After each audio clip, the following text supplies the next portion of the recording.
Yes, sir. We're officially back at it. This is Boog Nice coming at you with the Articulated Comic Book Art Podcast. This is episode 67, if I'm not mistaken.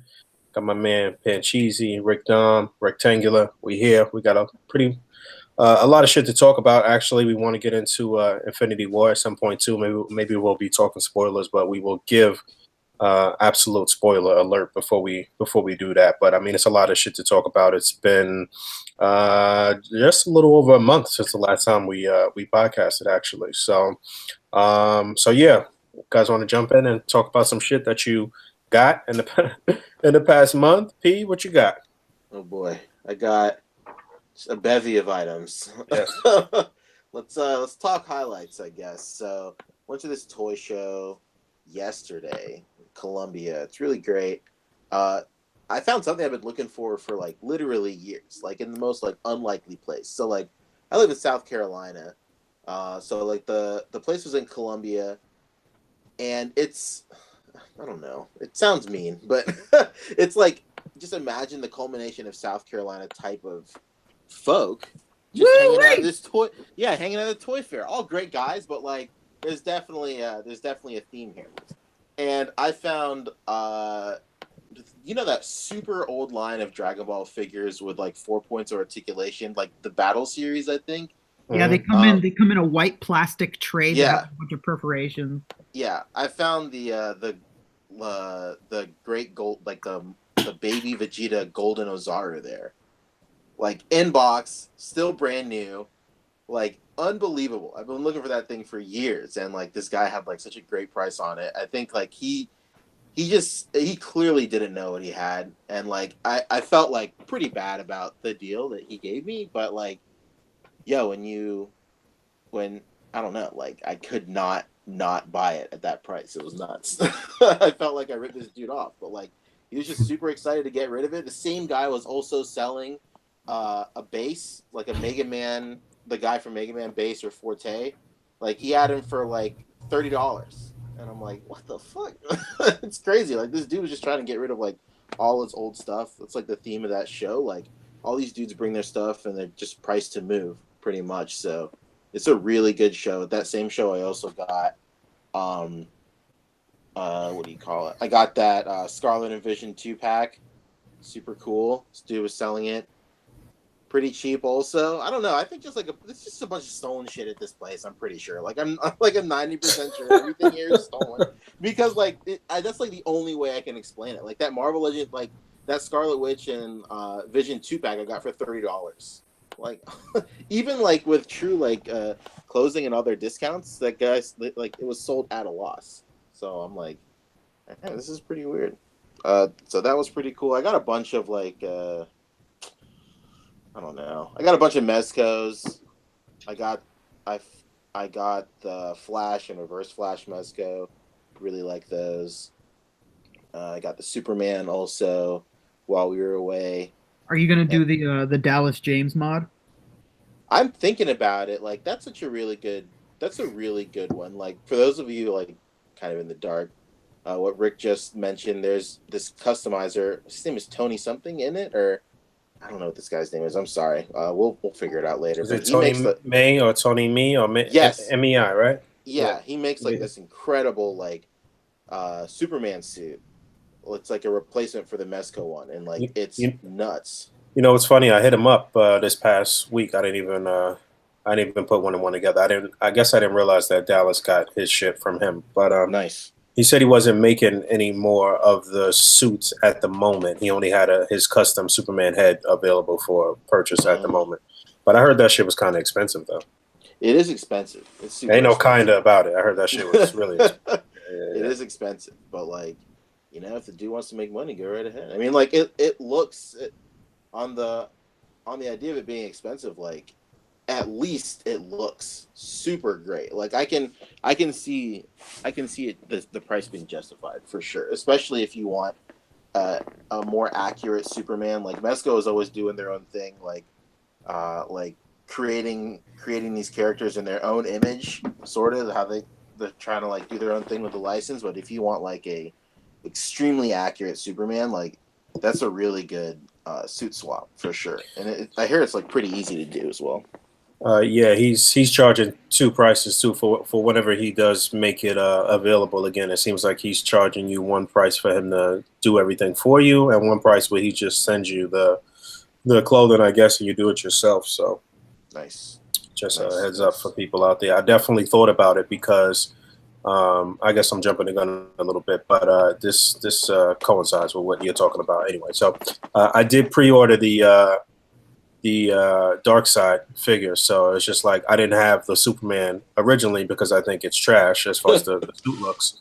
But then I started thinking about it, and I said, let me hit this dude up and see what this is going to cost before I start jumping out the window and even getting a Superman, because I feel like I'll buy the Superman and then they'll announce that they're doing a color change or doing something and fixing this shit. So, but yeah, I hear the what move else? is to get like get the Red Sun because that has a better like body, like a better buck on it, and then just do the mod with that. Okay, Because that makes sense. unfortunately, like that original Mesca Superman has like a pretty limited buck on it. Like, I think that was like probably the last one they did before they really got their shit together with articulation wise. I see. So they put out a fucking whack product altogether, then, huh? Yeah, it's unfortunate. Like I got mine. Like I got mine during I got the Superman and the Flashes during that 15% off sale eBay was doing or whatever. Mm-hmm. When they were doing that like every other week. And then even though I got it at a really good deal, I was like, yeah, this articulation leaves more to be desired, unfortunately. But besides that, I got all those new Dragon Star figures, like that new wave with Zamasu and all those other boys. Who else is in this Yeah, one? I see a few people doing some pretty decent pair ups with the SHF figures with those. Yeah. So Zamasu, Rose, and Vegeta. It's pretty alright. Right? Pretty cool. A lot of people are doing the WC like the World Collectible figure head swaps with those. So I'm really glad that whole movement is picking up. Glad and sad at the same time because now everybody's trying to get these WCF heads. It sucks. Now they're like going for mad money. It sucks. Yeah, I can't keep up with all of that shit. Yeah, and all of my Hot Topics never carry that line. It's crazy. Like I never get anything at my like I never get any of the cool shit at my store in my area at all. But my Hot Topic had so many of those, and they were all on sale like a couple of months ago. It was great. Yeah, when you came back, I was like, oh shit. I was like, I have to go to all of my Hot Topics. And I went to like 4 of them. And they had like, one of them had one random Yamcha. And I was like, what the fuck, man? Like, Pancho came out looking like a baller with all these boxes. And I got a fucking Yamcha, and it's not even on sale. Damn, yeah, the scraps. Yeah, man, I was bamboozled. That's it. Anything else sticking out in your head? No. I got the SH Figure Arts Goku Black, super tight. Yeah, you know what? That figure is actually really nice. Yeah, it's super nice, and it's like classic example of like SH Figure Arts like sleeper hits where if you don't like pre-order or get your foot in the door super early, like they're gone, dude. Like all the pre-orders are sold out. People are having to resort to pre-ordering at like GameStop.com and some shit like that. Yeah, dude, the resale is nuts right now. It hasn't even come out here yet, and the resale's crazy.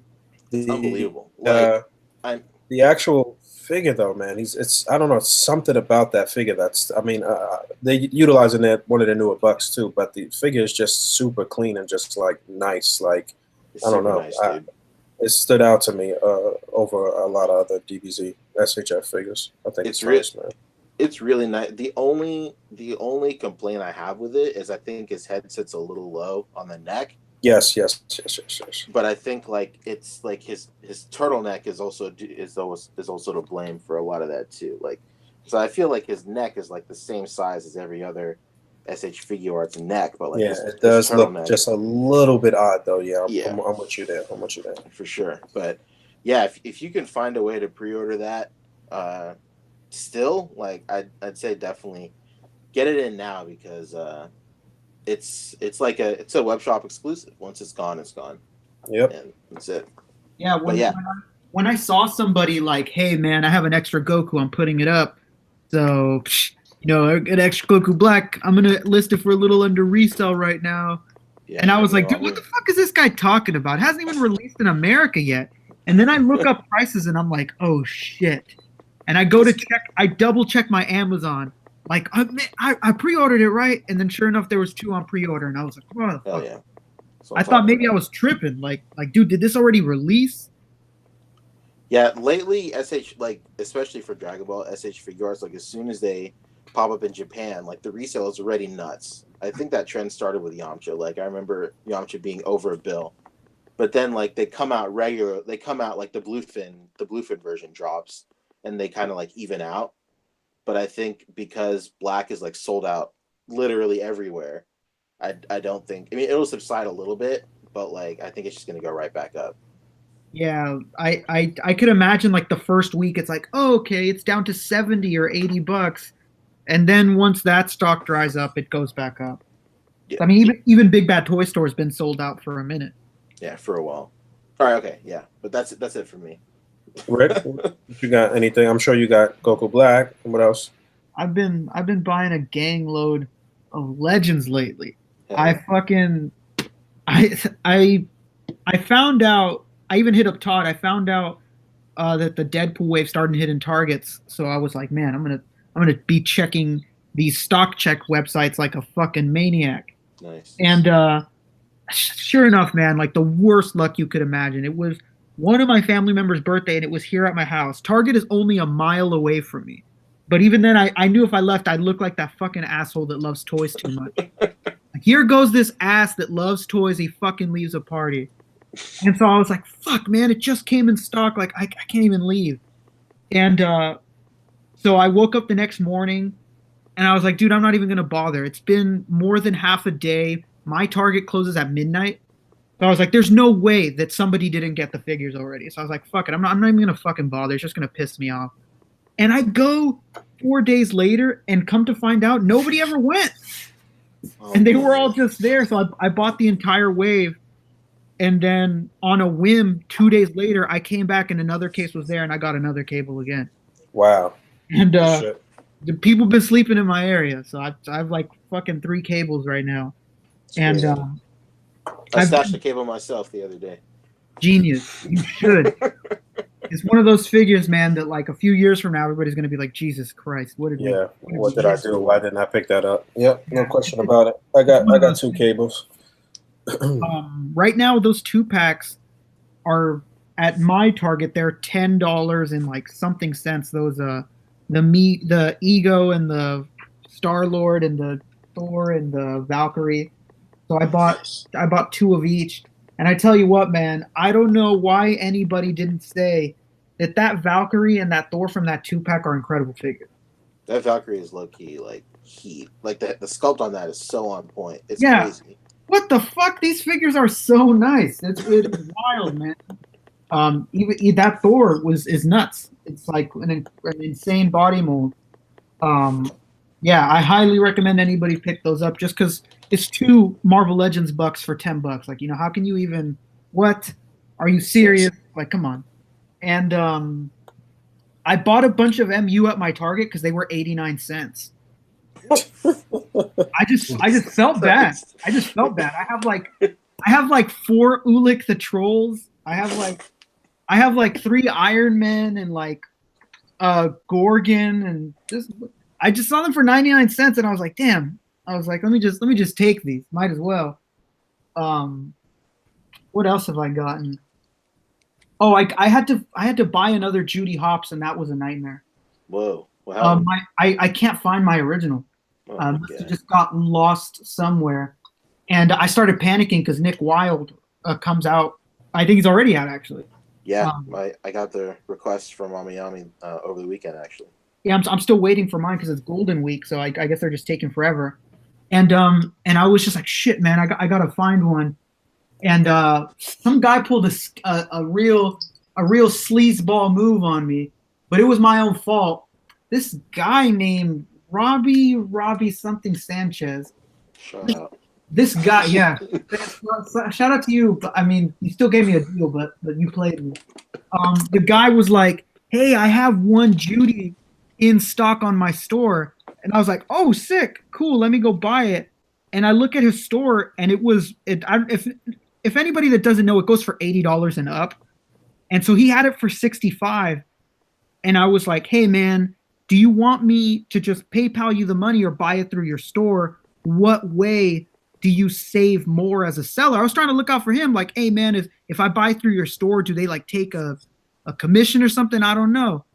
And he was like, no, man, just buy through my store. Man, tell me why this motherfucker, as soon as I go back and he says buy through my store, he raises the price. Oh my god.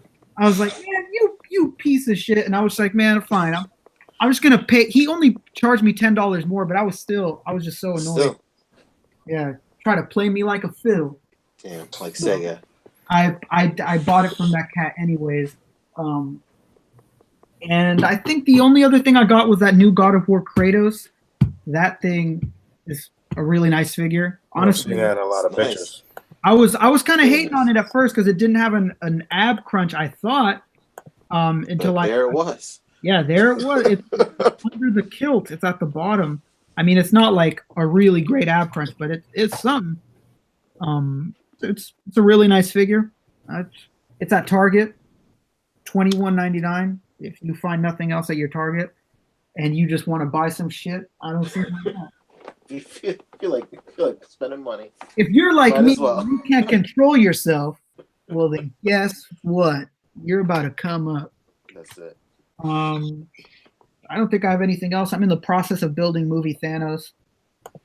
I wasn't going to, but after the film, I want them all. Yeah, I can't wait for the SH figure arts myself. I went ahead and GameStop actually has the whole Avengers wave for like 18 something on their website, and they were in stock as of last night. So I just went ahead and jumped the gun on all of them. Yeah, I said to myself that everybody's gonna want all of the figures after they see the flicks. So yeah, that always happens to me. I really don't like the Marvel Legends MCU Thanos though. It looks pretty shitty, but I have to get it because I do complete every single BAF no matter what. I hold on to the BAFs no matter what, even if I don't hold on to the individual figures from the movies or whatever. I always collect the BAFs. So, but yeah, I want to echo the same sentiments about the SHF Thanos. That looks pretty good, and the scaling looks a little better than the Legends version, I guess, as far as scaling with other SH figure arts figures or whatever. But, because he was a big motherfucker in the movie, man. He was fucking huge. Yeah. He was huge. So, I mean, honestly, looking at a motherfucker that size alone would be pretty fucking intimidating. I mean, he's big as the Hulk, basically. You know what I'm saying? But like something about him seemed more like intimidating. I don't know. But yeah, we'll get into that. We all over the place. So that was it for you, Rick, as far as shit that you got that stood out? Yeah, I think that's it. I mean, I think I was here last time when I got those basketball figures that are from the same people that are doing Tom and Jerry. Yeah, from Slam Dunk. So I think that's it. Those are the only notable things on my end. What about you, Todd? I got the Deadpool wave, and and then I was able to pick up a couple extras at Target, and I got the Forlome and Kira at Target that same day. So that was nice. And then, let's see, what else did I get? On eBay, I got a couple of extra loose Deadpools, the 90s Deadpool from the same wave, the Sasquatch wave. Nice. So that I can do still motion and modify one for the harness if I feel like doing that. I don't know. I like Deadpool, but I'm not like a fanboy where it's got to be 100% comic accurate. And a lot of people are really hung up on like the straps not being 100% accurate. So I don't know that I'm gonna do that mod or not, but it'd be nice to kind of like do a wash on the pouches at least. The hills from, I'm trying to look up. Oh, George Meza, he put up a ton of really good deals on articulated icons. And I just happened to be awake right after he posted, and I snagged a Shibito from him. So I got a really good deal on that because I only wanted one more. Come on. Yeah, it was a total come up. Yeah, I saw his prices were really good. Yeah, Price to move. yeah, exactly. So thank you. What did I say, George? George. Yeah. George. Thank you, George, for that. Oh, and I finally, this is a lesson in don't snooze on figures that are, you're kind of like on the fence about. The longer you wait, the more the price goes up. Mhm. I got that Rocket Raccoon Wave Jean Grey. Snagged one on eBay in the package, but the package was damaged, and I'm not a MOC collector, so it wasn't a big deal. But she's definitely. But I bet you acted like you was a mint card collector and tried to get a fucking discount though, didn't Sir, the box is damaged. Come on, come down on the price. you? Well, Basically. that's why nobody else like bid it crazy, because there's one that just went on sold today, MOC, for I think it was 83 shipped, Christ. which is better than what I've seen in the package. Usually she goes for like 90 and up in the package. Whoa. So I got her for 61 shipped. Oh, not bad. Yeah, which she's typically loose. She goes for 75 and up. So it was painful, but like I'm sure they're gonna redo this figure, but it might be a couple years down the road. So it's like fuck it. So there's only one more X-Men character that I'm trying to backtrack on is the X-Force Thunder. What the hell's no? Warpath. Yeah, People good hate luck on on that shit.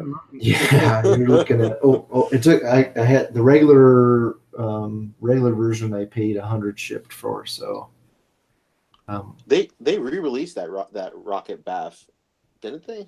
Like in a regular like multi-pack at one point, right? Or no? Yeah, they switched up his look a little bit, but yeah, it came in entertainment. Entertainment Earth, yeah, Guardian set. Nice. Yeah, I'm looking at it now. Just look familiar. yeah, he has a different head, I think, on the EE version. I think I could be wrong. Nice. And then I think I want to say that is it. Yeah, I think. Oh, I'm sorry. The Marvel Select Thanos. I The still need Disney- to track that down. I can't find it. Yeah, the Disney Store exclusive. Yeah, my store still had 4, and so I was able to pick through and get the one with the best paint. Yeah, and it just happened to be the one that they were holding for me. That one that had the best paint. But nobody grabbed any of them else. But I thought about getting 2, but man, this year is just so heavy with fucking Legends that it's like I got to start budgeting a little better. I know that there's been no downtime. As soon as you think that you have like, okay, it's been 2 weeks, Time to catch up. Yeah, and then something hits you like, fuck. Yeah, Yeah. and then more and more shit getting announced too as time goes on, and not just Legend shit. Like it's probably a little easier for Ty because he don't stray too far away from Legends and shit. But He played it smart. Yeah. He never let any of this shit get to him. I'll go over a couple of things I got real quick so we can move on because we've been talking about this shit for a half hour and we got other shit to talk about. But I got I think right after the last episode we did, I got the SH Figure Arts Mark. What Tony is that? Mark 4 with the unmasked head. With the donut head. Yeah, is that Mark 4? Yeah, that's Mark 4. So that figure is really cool. The head sculpt is dope. I reviewed it. You can swap the head on the suited body and swap it on other bodies and shit. So that makes for some great playability.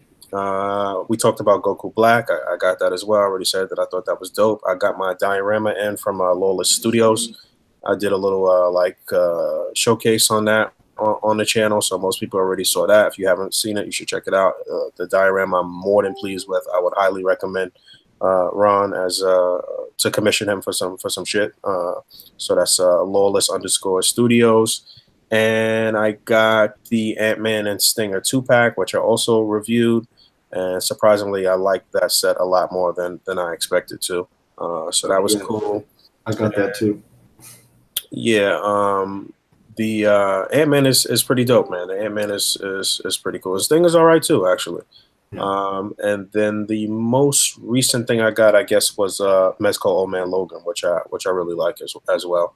And that's pretty much it. I got a huge package coming from Big Bad Toy Store this week that was just like a bunch of shit sitting on my pile of loot. The Rebel Tech Captain America, which has been sitting there for the longest, and I don't know, a bunch of other shit. I guess I'll show it on Instagram or on a video or whatever. That really beefy Captain America. Yeah, you know what? I don't really like him. I don't really like him in pictures that I've seen. I've seen a few pictures where he looks really dope, but I guess I have to wait to get him in hand because, like, I didn't really like Magneto last either. So I don't know. Interesting. I think it's an aesthetic choice. I think honestly, I think that line is very subjective. Yes. So I'm just not sure. I'm not sure how I feel about it yet. Obviously, I don't have it in hand, so we'll see what happens with that. But there's been a lot of crazy, cool announcements of shit that's coming out. I mean, do we have something specific that we want to talk about first? Let's talk about those wild third parties coming out. What's that? On the docket?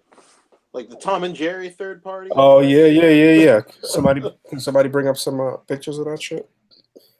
Let's see. I'll try. I hope everybody knows they're totally illegally doing it. It's okay. People do with Transformers for years, so we're good. Wait, have they labeled it Tom and Jerry? I don't even know. It's labeled Tom and Jerry, actually. Is it really? Oh yeah, they do because they don't give a shit. Just like my Slam Dunk figures, they say Slam Dunk on them, and they have the real players' names. They just don't care. They out here thugging. Yeah, they are not giving a shit. Is it Warner Brothers that owns the license?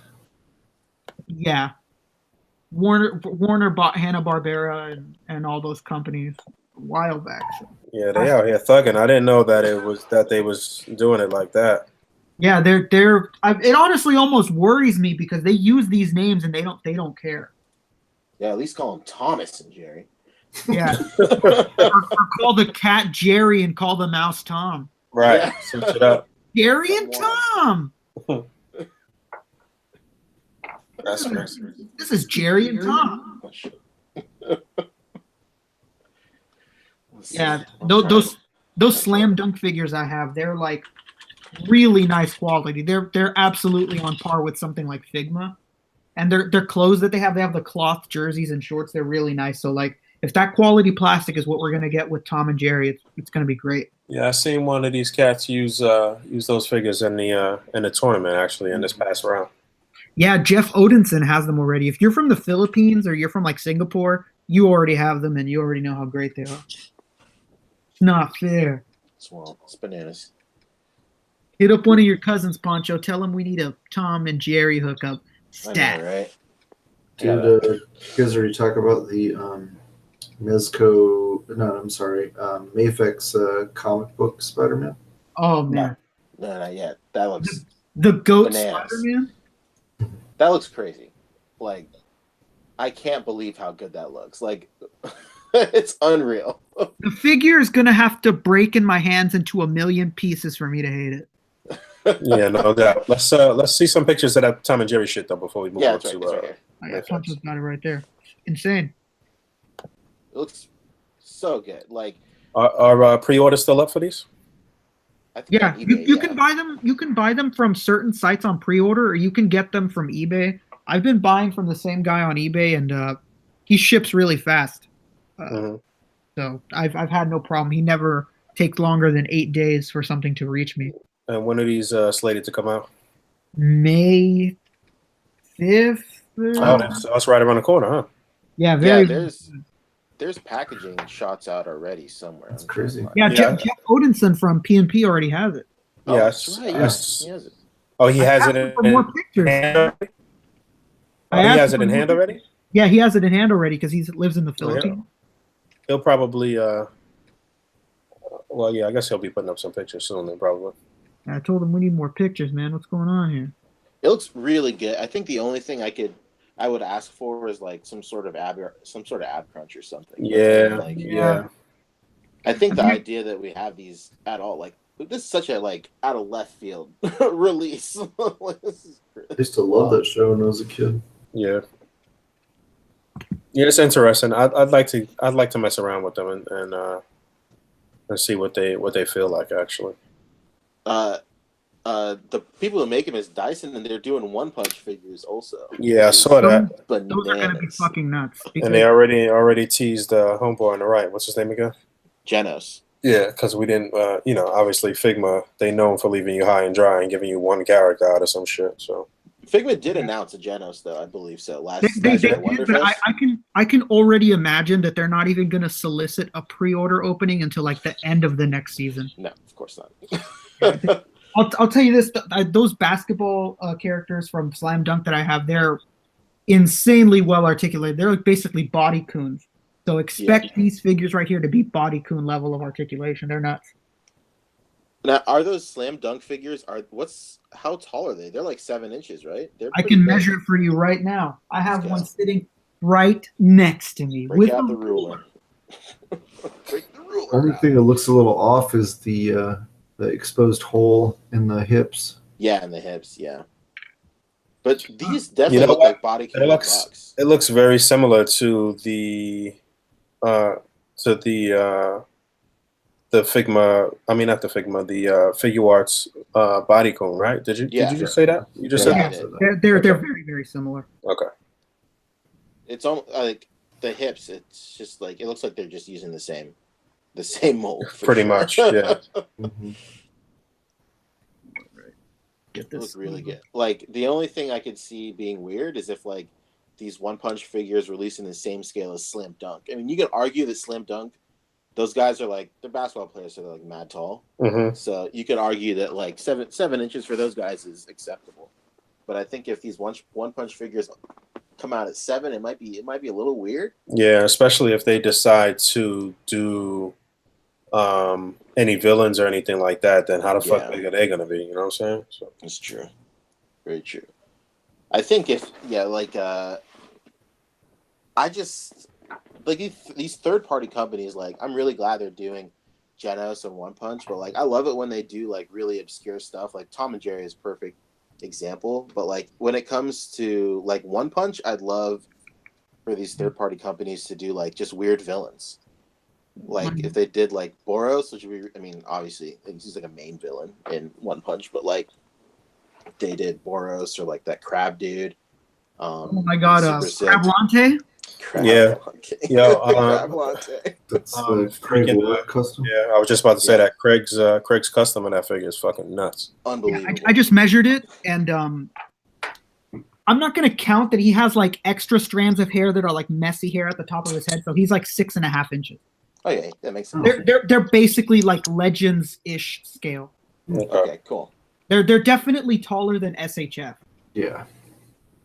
They're a really nice scale. I guess that's why people really like those figures, is because they're almost ML scale, so they can like, oh, there's basketball players with my legend.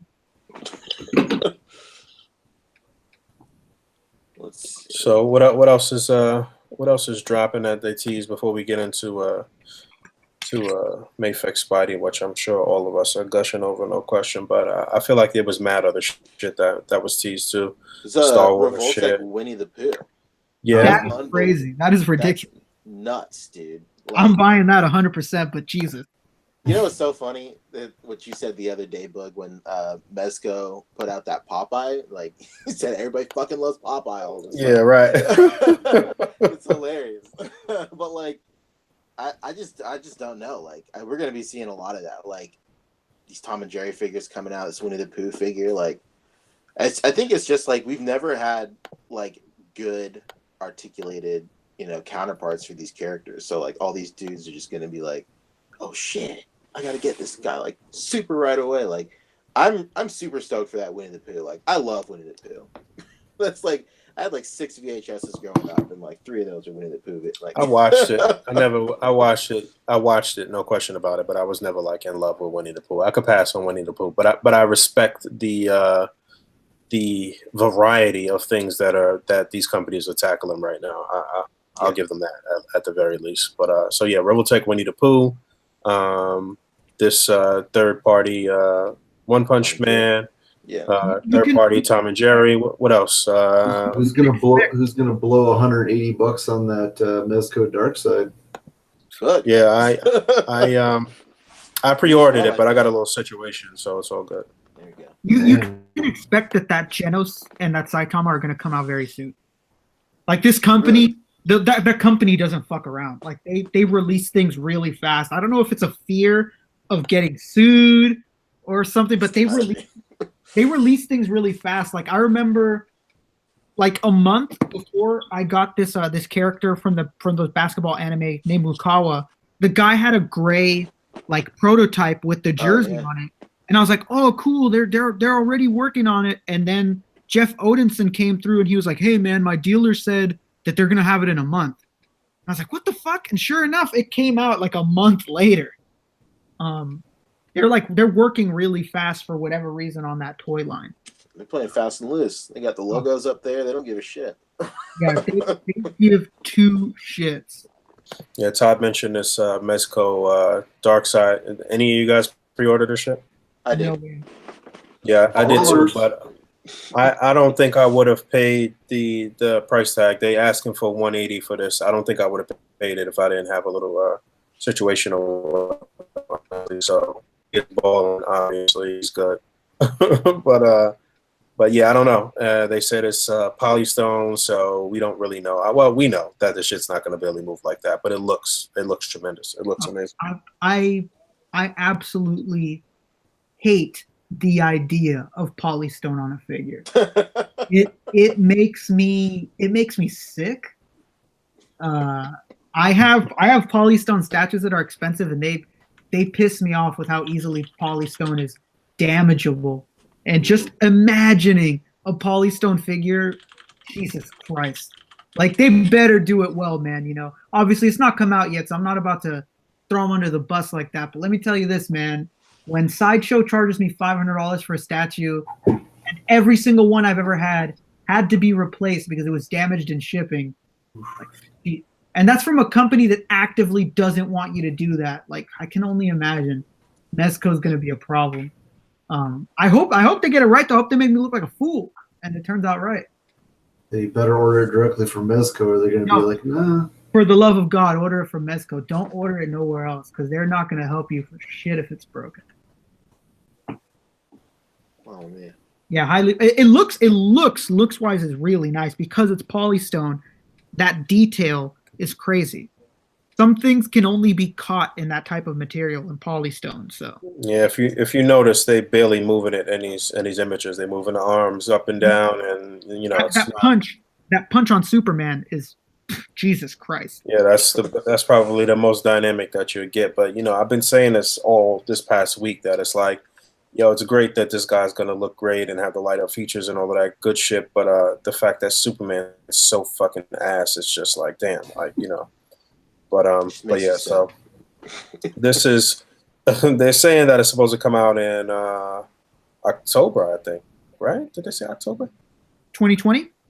I don't know. I don't know. I feel like I saw October somewhere. I could be wrong, but who knows for sure. But there was that, and also since the last time we spoke, the Mezco Blade went up for pre-order too. Oh yeah, that's true. So I'm not sure what this is from, Blade. Right. You know what? I really like this head sculpt here, but I'm not really sold on the neutral base. Yeah. I mean, I pre-ordered it, but I pre-ordered it too, but it's mostly just because it's a black character, honestly. And it looks cool. So I'm gonna take it. Like that Old Man Logan. Once I saw pictures in hand, I was not too happy with it, but I still ordered the shit out of it. Look at this right here. He looks like he's fucking ice skating. He ain't even bothered to bend his knee. Sheesh. But yeah, we'll see what happens. I did pre-order Blade, like I said, just mostly because it's like I'm thinking ahead. I'm thinking about other shit that Mezco's supposed to release, and they've been teasing those fucking Evil Dead figures for the longest. So I figured, hey, maybe I could turn those into vampires. I wanted to use them for goons, for Punisher, like dead goons and shit, for Punisher or Deathstroke too. And I'm thinking maybe if they release them, I could have some head swaps and have some vampires and shit for this guy to go up against too. So like, 90% of my purchases is about displays. Yeah, just displays and shit that I want to do, just pictures I want to take, and then maybe permanent displays for some of those things like in detox and shit like that. So, but yeah, there was that. What else? There was something else, right? At this point, you're better off. If you don't mind taking the risk, you're better off pre-ordering all these Mezco figures on Big Bad Toy Store, and before it releases, because you're going to have a lot of time with all the delays, you decide if you really want it or not. Because sometimes these things just sell out and the price is insane. You're better off just pre-ordering and deciding later. Yep. It's funny that you said that because I just said that to my boy E the other day. I was like, yeah, just order from Big Bad Toy Store because at the last second, if you needed to cancel, you could with no penalties or no problems and shit. They also teased this SH Figure Arts Anakin, which actually already went up for pre-order, and I missed the fucking pre-order, man. Ooh. So this is the Revenge of the Sith Anakin, and 2 out of the 3 heads look good. This third head, I saw a lot of fucking memes online this past week. Oh, that shit looks nuts. He looks like he looks fucking nuts. Look at this guy, man. I don't know what they was thinking right there, man. Sheesh. Yeah, they definitely took a L with that one and that Winter Soldier. Yeah, I'm gonna show that next too. But I mean, I'm not gonna lie. Winter Soldier, when I saw him on the screen, I was like, damn, he's got a big forehead, but it's not that big. They're exaggerating a bit. I don't know. They did good on these other 2 head sculpts for Anakin. At least in these promo images. Don't ever give Bondi the license to do Rihanna because they're gonna do her forehead insane. Yeah. They don't know what to do with these big forehead people. Jeez. This guy looks like it looks like 2 things are going on here. He's From in a certain angle, he looks like doesn't have teeth on the top, but you can sort of see them a little bit. And then also looks like he's got like a cleft palate. Is that what they call it when you get that? Yeah, that's a cleft, yeah. So I don't know, man. It was such a weird head sculpt, man. But yeah, there's that. I don't know when that's gonna come back around. Slings had showed some other like Japanese site that he had ordered from, and I went on the site and it said they had like 12 or 16 or something left. And I had one in my fucking cart, and when I got to checkout, they was like, "Nah, you did it. We don't have it." So I don't currently have a pre-order for this. I guess. Wait, is this a web shop exclusive? Maybe. I'm not sure. I just assume everything is at this point. It didn't show up on Big Bad Toy Store yet, right? It didn't show up on Big Bad Toy Store, right? Let's see.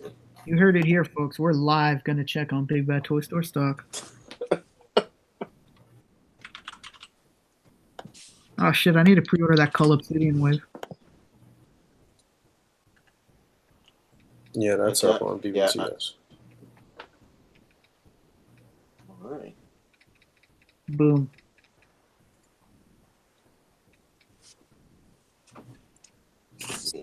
Oh, before I forget, working on a news video right now. It should be up probably in a couple hours. Oh shit, we're about to get revealed, so after this you go straight to Todd's channel. That's it. Yeah. Did anybody pre-order that Bruce Wayne Mafex? Oh yeah, I did for the suited body for sure. Oh shit, the Anakin sold out on Big Bad Toy Store. Oh, wow. Serious? Yeah, damn. Oh fuck. You guys snoozing, huh? Yeah, man, I didn't know people like this 4-headed dude that much. Yeah, that's because a lot of people never was able to get the Star Wars Black Series one. Oh yeah, makes sense. Very true. I always wanted that one, and I can never find it. Well, Damn, I our can't chance was believe there, and it's gone.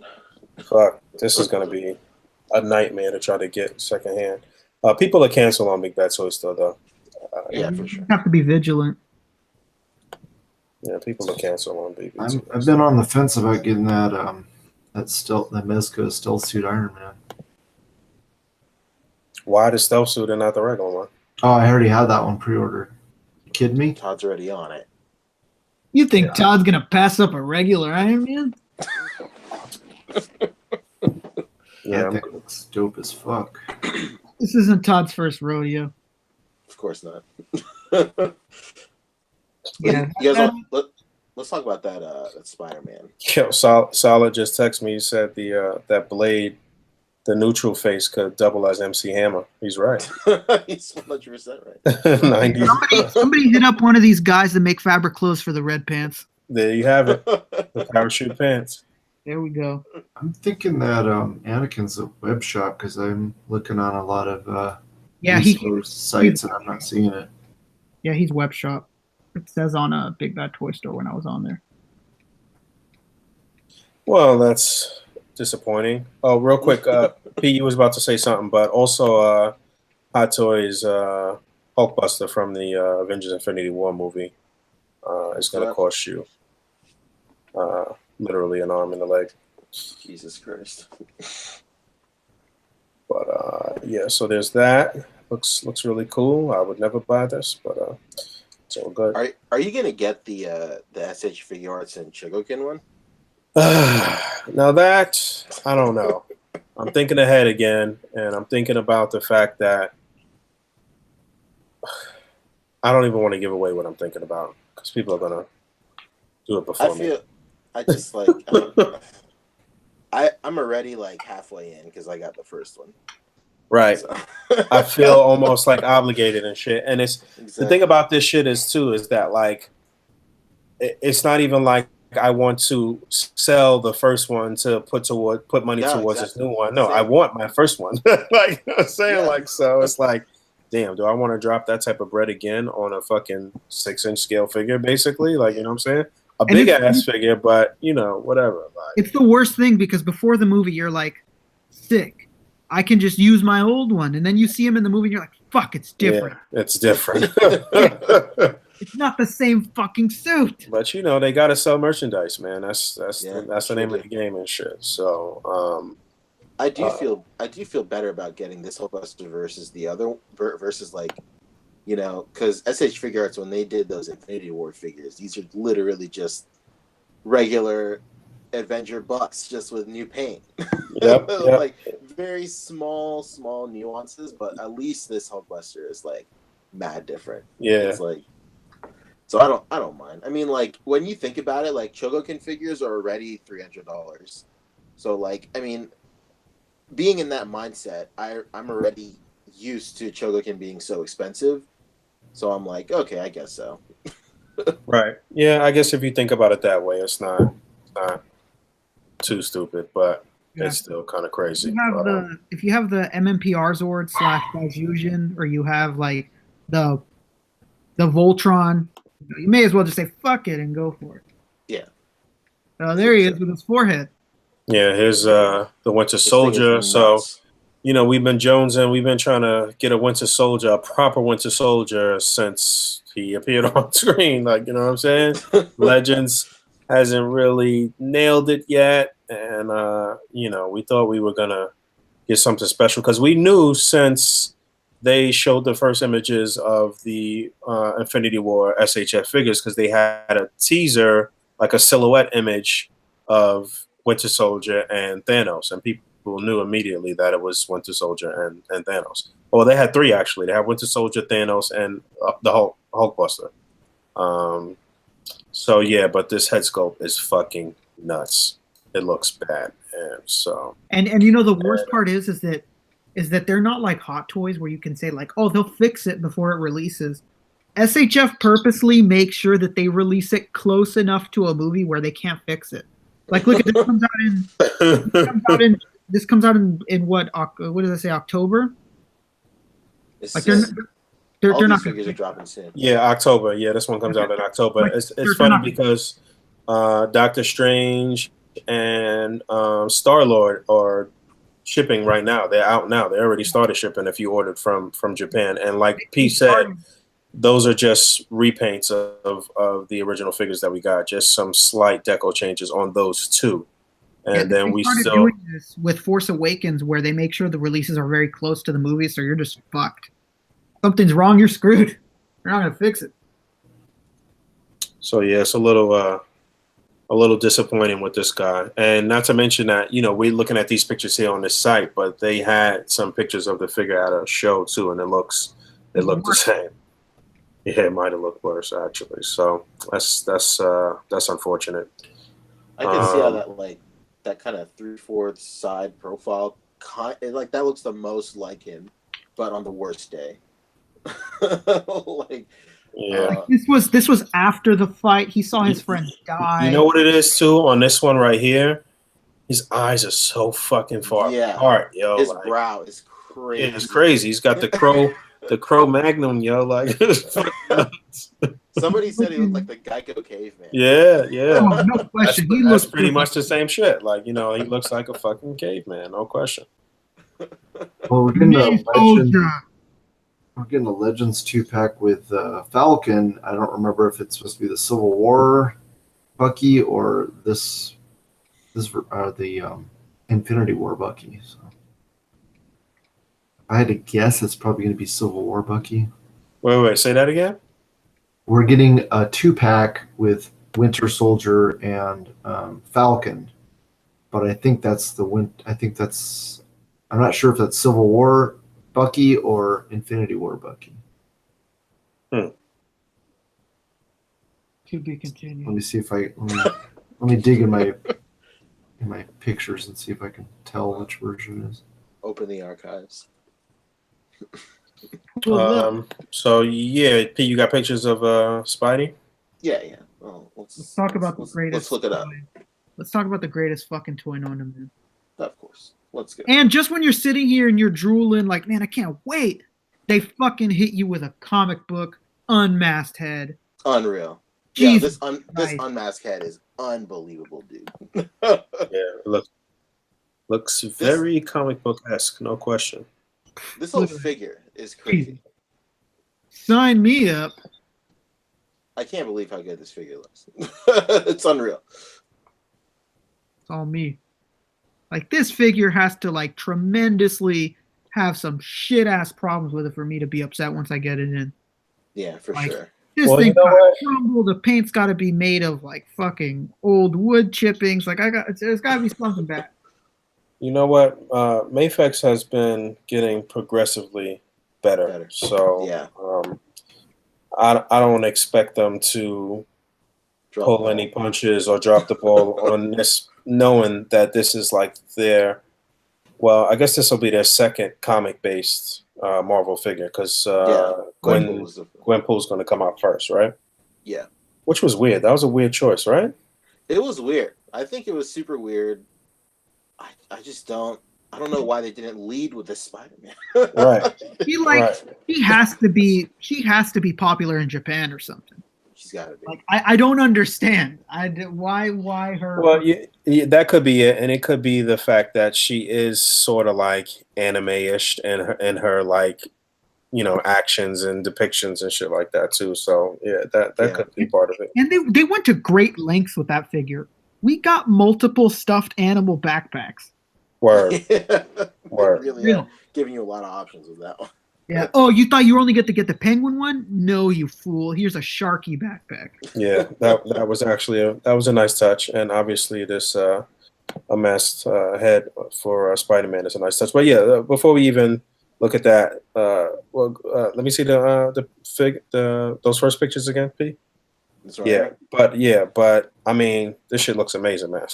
It's basically looks like them trumping that original Toy Biz, what everybody was calling McFarlane Spider-Man, but it was actually not really supposed to be the McFarlane Spider-Man according to them. But yeah, this looks amazing, man. It looks good. Only shit that I've heard from people is some people being apprehensive about Mafex's quality, and the color of the blue, The on the blue. suit. Yeah, so Yeah. I don't know what's going to happen with that or how it's going to look once it actually drops. But I'm all in. I'm all in on this. I pre-ordered two. Of course. I might pre-order a Why would third, you not? actually. Yeah, I might do three, actually. Let's do it. Lock it in right now. Word. Yeah, I'm pre-ordering multiples without hesitation. When I saw like this crouching pose that he was in, I was like immediately sold. Yeah, Like yeah. That's like definitive for me when it comes to Spider-Man figures. If I can't get him in that pose, I don't even want to fuck with the figure. Yep, Honestly. yep. And you know what? That's partly why I was like, nah, when it came to the Mezco Spider-Man that they put out. Like, nah, I'm not paying $80 for a Spider-Man that I can't pose. Like, I'm good. It's true. I can definitely see that. For me personally, I like the soft goods on it so much that I was able to subsidize that. But I can definitely see where you're coming from for sure. No doubt. So, but yeah, man, this shit looks great. And the unmasked head sculpt looks fucking great. It looks very comic book esque. Like, I don't know which particular artist I could pinpoint. I guess we would have to talk to Michael Whisman about that. He's the ultimate Spider-Man aficionado. But yeah, I can't really pinpoint whose art, but it definitely looks very comic booky. I said the other day too when these pictures came out that the hands on this, and I'm pointing at the fucking screen like everybody can see me instead of but the hands and that unmasked head look like the same exact mold as the I guess that was the Amazing Spider-Man that we got from Mafex. Interesting. You got the judo chop bangs. Yeah, it looks very similar. Not the body. The body looks a little different, but those hands and that mask that they showed made me question whether or not it was authentic when I first saw it. If the head, yeah, I see what you're talking about. Yeah, but like the mask in his hands. Yes. Like in his hands looks like the same. And I didn't really like that sculpt that they used for the mask. It looked too like. It looked hard. It Yes, looked like cloth. Right. It looked like he had some batteries inside the mask, and he's about to go to town on some hookers or some shit. So I don't know. Somebody tried to stifle him in jail, and he's like, "Man, I got to get back at Leroy right now." Pretty much. Put the soap in the mask and hit him over the head. So I don't know how that's gonna turn out, but I'm very excited for this figure. No question. What else? Anything else that was teased or that's coming up that you guys are excited for? Switching gears, Fantastic Four thing was Word. Yeah, we didn't talk about that. Fantastic. Sign me up for that. Yeah, you got a picture of that somewhere? I know Todd really wishes he came with boots. No, fuck you. I'm so glad. Glad no boots and no pants. Yeah, let me. I can screen share one. Hold on a second. Oh, you better get it. All right, cool.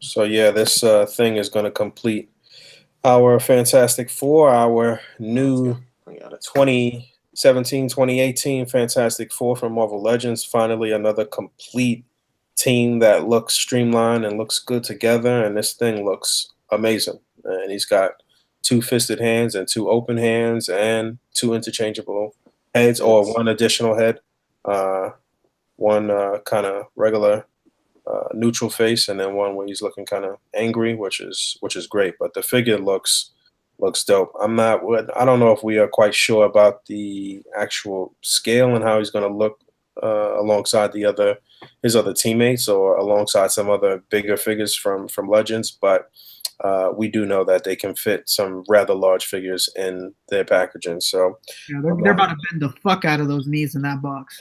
Maybe. I'm not concerned. I'm not concerned. He looks like he's a solid figure. So he looks incredible. For $20, I mean, the only thing I mean as cool as that Silver Surfer looks, I wish we would have gotten this first. Thing before Silver Surfer? Yeah. Yeah, I'm with you there. No question. I'm excited for that Silver Surfer. I'm gonna buy a shitload of those, but Yeah, it looks like those were dropping in where? In the Philippines? Philippines and Mexico. Mexico, right. Because we were trying to get Cappy to find this one. He was recording himself going into the stores, Right. and they were like, "What the silver? Who? No, man." Well, they had them, but somebody bought them all up. Oh, they did when he went. Yeah, somebody snatched them all before he got there. Oh, God. Oh shit! I didn't notice it was a gritting teeth. Nice. I'm gonna update you guys on the release date on my next video, so stay tuned for that. Watching Watch to get find out of out. that. I need to know. Anything else we want to talk about before we start getting into Infinity War? Did we talk about Old Man Logan shipping out? Yeah, I had mentioned it when I talked about shit that I got. So yeah, it is. I guess a lot of people are still waiting for it, though, huh? Yeah, Mine is coming in. Mine's my pile of loot right now. Mine shipped out already, but I'm not going to get it for like 2 weeks. I hate Big Bad Toy Store shipping. Because I don't get it until next Monday, even though it shipped out on Thursday. What the hell's happening? Snail mail? Yeah, you guys are gonna Pony Express. You guys are definitely gonna like that figure though. He's really nice, man. I just didn't really. I wasn't too happy with the shirt on mine. It was a little baggy, and I saw that some other people had a better shirt than mine. I don't know. Shit. Time to trade. I saw somebody put some red soft goods on it. He looked really good with a red shirt. Really? Oh yeah, that's how I like him with a red shirt. Was it tight? It looked pretty form fitting. Okay. Yeah, that whole sequence was nuts. Rick's like, yeah, I like him with the red shirt. I'm like, was it tight? Was he looking real tight in that? How did his nips look? How did he look in that shirt? Did it accentuate his breasts? But yeah. Todd, did we miss anything figure-wise, Todd? Not that I recall. I was trying to help out Boog to see if I could find a pre-order for Anakin anywhere else, but every place I'm checking, he's sold out. Sold out, huh? Yeah, that's a highly sought after one, man. And you know what it is too. Vader is shipping right now from Japan too. SHF Vader. It's the New Hope Vader, but whatever. Like, you know, it's still kind of like if anybody that wants to do like some collage style displays and like, you know, whatever. It's definitely two things that you want to have from SHF. You want to have young Vader and old Vader too, I guess. So yeah, man. Unfortunate. I'll find one. I'll get it somehow. I know that for sure. Yeah, usually people buy extras and then they're like, hey, you know what? I don't really want this, or I'm going to flip it for $10 extra or whatever. Yeah, there's always an option. All right. So Avengers Infinity War officially released on this past Friday, the 27th. But you know how they do nowadays. You can see movies on Thursday. On that Thursday, if it's the official street date or release date is Friday, they start showing the movie on Thursday. So, and even before that, for our Far East friends, and somehow Fabio, right? So somehow Fabio. I don't know if Fabio had a screener or some shit. Who knows? You know, he's man, that dude's getting that dude been left us in the dust for Hollywood. Hollywood Fabio. Hollywood Fabio. Maybe he had a screener, or maybe he got into a premiere somewhere out there in LA or some shit. Who knows? A lot of guys that work in movie theaters see it the night before. Also, they see it on Wednesday. That makes sense. So when I used to live in like my hometown, like my best friend worked at a movie theater, and like you can at that particular movie theater you get like a +1 or whatever. So yeah, I would always go. So nice. So so just some initial, I guess, reaction and score and how you rate the movie with no spoilers first before we actually. Because I think we're just going to talk freely. So if you know, we'll give you guys a warning, and if you don't want to hear any spoilers from that point, then just turn off. Get the hell out of here. But yeah. So Pete, what you think? Initial reaction and 1 out of 10. What you give it? I thought it was really good. Initial reactions were really great. I think as like a standalone film, it really does sit particularly well. Like I thought the pacing was really good. Like there was never a point in the film where I was like, all right, let's wrap this scene up. Like I want to see something else. So the pacing was really good. Pacing is like huge for me. So as a standalone film, like I would give it like I don't know, high 8s, maybe 9s. But like as a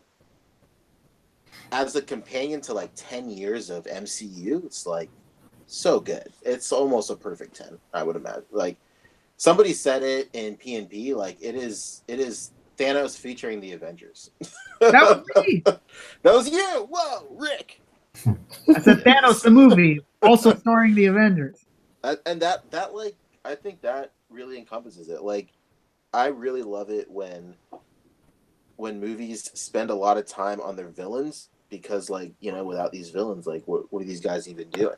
And they, you know, you got like glimpses of Thanos in other movies as well, but he really didn't, like in other movies you just knew he was like a bad dude that wanted like a sick glove pretty much. And they developed his whole character in this movie, and it worked really, really well. It's probably the best villain character development they've ever done in a single MCU movie, period, ever.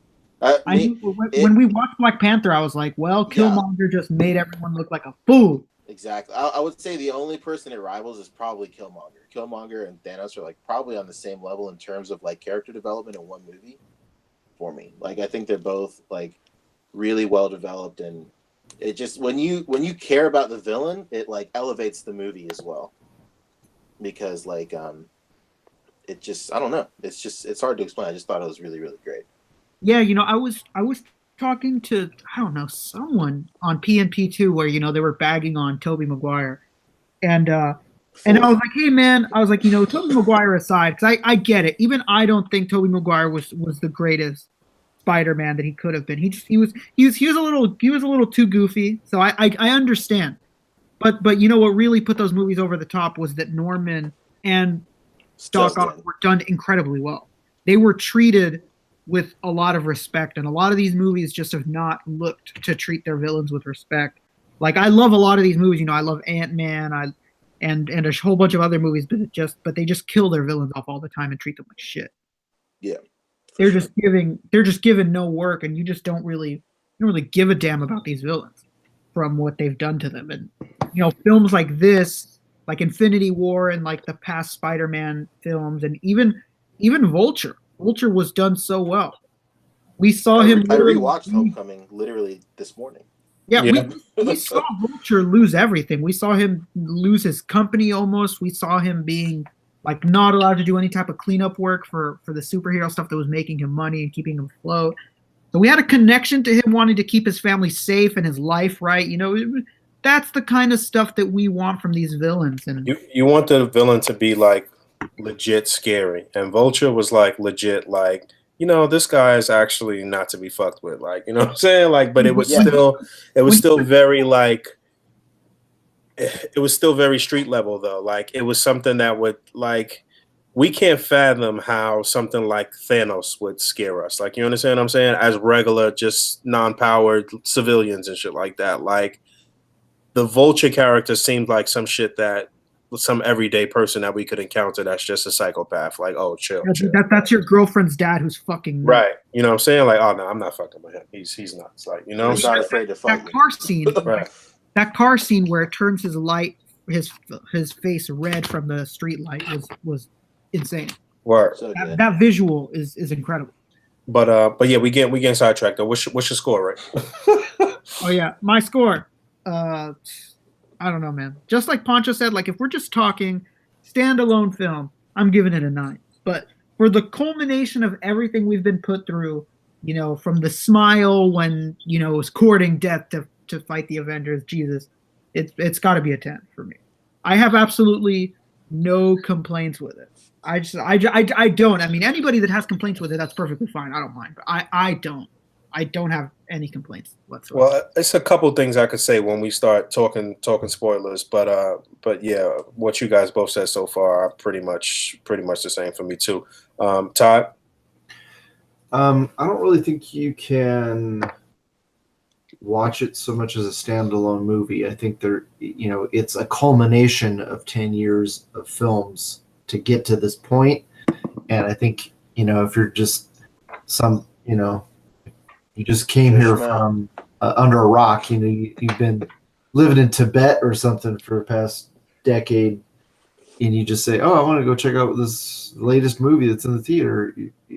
You're not going to really appreciate it. So, because you're not going to know all these trials and tribulations all these different characters have gone through and relationships and everything. So, you're not even going to get some of the jokes, actually. Exactly. Yeah. So taking that all out of the picture and just as a Marvel film, I give it a 9 out of 10. There's the only I would have liked to seen a little bit more interaction with Thanos and the Black Order. Yeah. Other than that, there's not a whole lot like. The only thing I could think of that would maybe be trimmed down a little bit, and just maybe just to save time so that you could add more stuff like that would be, I don't know that we needed to see like Thor doing as much to get his new weapon. Other than that, there was nothing really I would say that needed to be cut or changed or anything. Like everything was really well done, and there were a lot of there's one scene in particular straight from the comics that really was a joy for me to see. My favorite character from the comics, even though I don't like the MCU version nearly as much as I like the comic book version, but it was cool just to see a scene taken directly from the comics.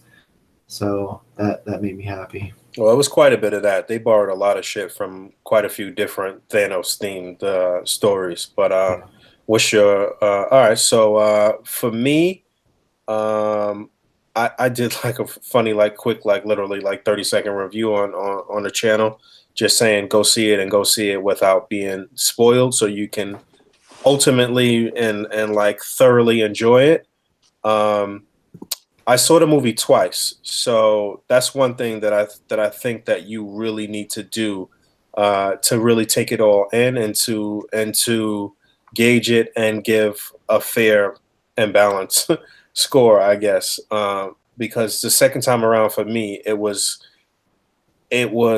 more potent. Actually, it was more pronounced, and it was more like, I don't know, it was more enjoyable the second time around, and I really enjoyed it the first time. But yeah, I definitely give it a 9 out of 10. I don't think it's not going to be as, like Todd said, it's not going to be as good for you if you haven't been along on this ride the whole entire time.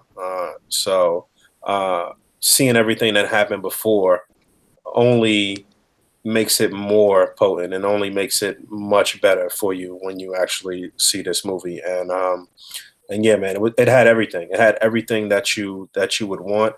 And the first thing that I thought about after, or one of the first things that I thought about after the first viewing was what P said about the pacing. The pacing was fucking spot on, man. Like it was so well done. There was not a dull moment. Even the non-action moments were paced and were timed. Like it was great, man. Like even the non-action moments, you weren't like he said, I didn't feel like I wanted it to be over. Like, it was needed, and it was giving you a little backstory and just a quick little break from your eyes darting everywhere all over the screen and shit, So, but yeah, I'd give it a 9 out of 10. And I don't know that I could really give it a score as a standalone flick for anybody, because you just can't enjoy it to the max if you don't know anything that happened, prior to this. But yeah, it was very good. So it was something else I want to ask y'all too. Oh, what figure do you really, really want now that you've seen the movie? I want the last two members of the cult of the Black Order. One of them's getting a BAF though, right? Yeah, No. Yeah. No, Well, never mind. yeah, The last- we've got Proxima Midnight. We're getting Cole Obsidian, and we need Ebony Maw and Corvus Glaive. yes. Ebony Maw seemed to be one of the fan favorites as far as the villains go. Yeah, they did him really well. You have to commend the fact that I was going into this movie thinking to myself, like, dude, this Black Order is gonna annoy the fuck out of me. Like, I don't want to see these random they're gonna be treated like throwaway randos. And they weren't. That was unreal. That they treated them with respect. That was nuts. I didn't expect it. I expected them to just be the grunts, the grunt leaders of whatever the hell army he has, you know. I didn't expect for them to be as good as they were. Yeah, that's one of my only, I wouldn't call it a complaint, but desires is I would have liked to have seen them more, like see more of kind of a character development for them. But other than that, yeah, they did them pretty well, you know, for the time that they had on screen. So what figure, Rick? Figure. I want every single. It's a tie. I want every single version of Thanos and Spider-Man that I can get. You know what I really liked about Thanos is I actually really started to like his like plainclothes look without the armor. The more I saw him throughout the I'm shocked. I like the look.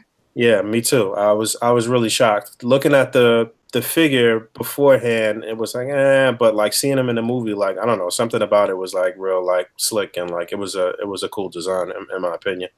So for me, yes, it's definitely Thanos. I'm definitely looking forward to Thanos because, like Rick said, it was pretty much his movie. Like it was pretty much like just the Thanos movie. You know what I'm saying? So yeah, I'm looking forward to Thanos, but I'm noticing that SHF is giving us a good portion of, you know, the folks that we really need from the movie. Like, you know what I'm saying? Yeah, for sure. And we've gotten some of the other people that didn't really have a crazy costume change. Like, you know what I'm saying? Like, so if we were to get a SHF Vision and who else will we need? Gamora. I don't know. You know, would be incredible in SHF. that would be really cool. That would be really cool. Who? Okoye.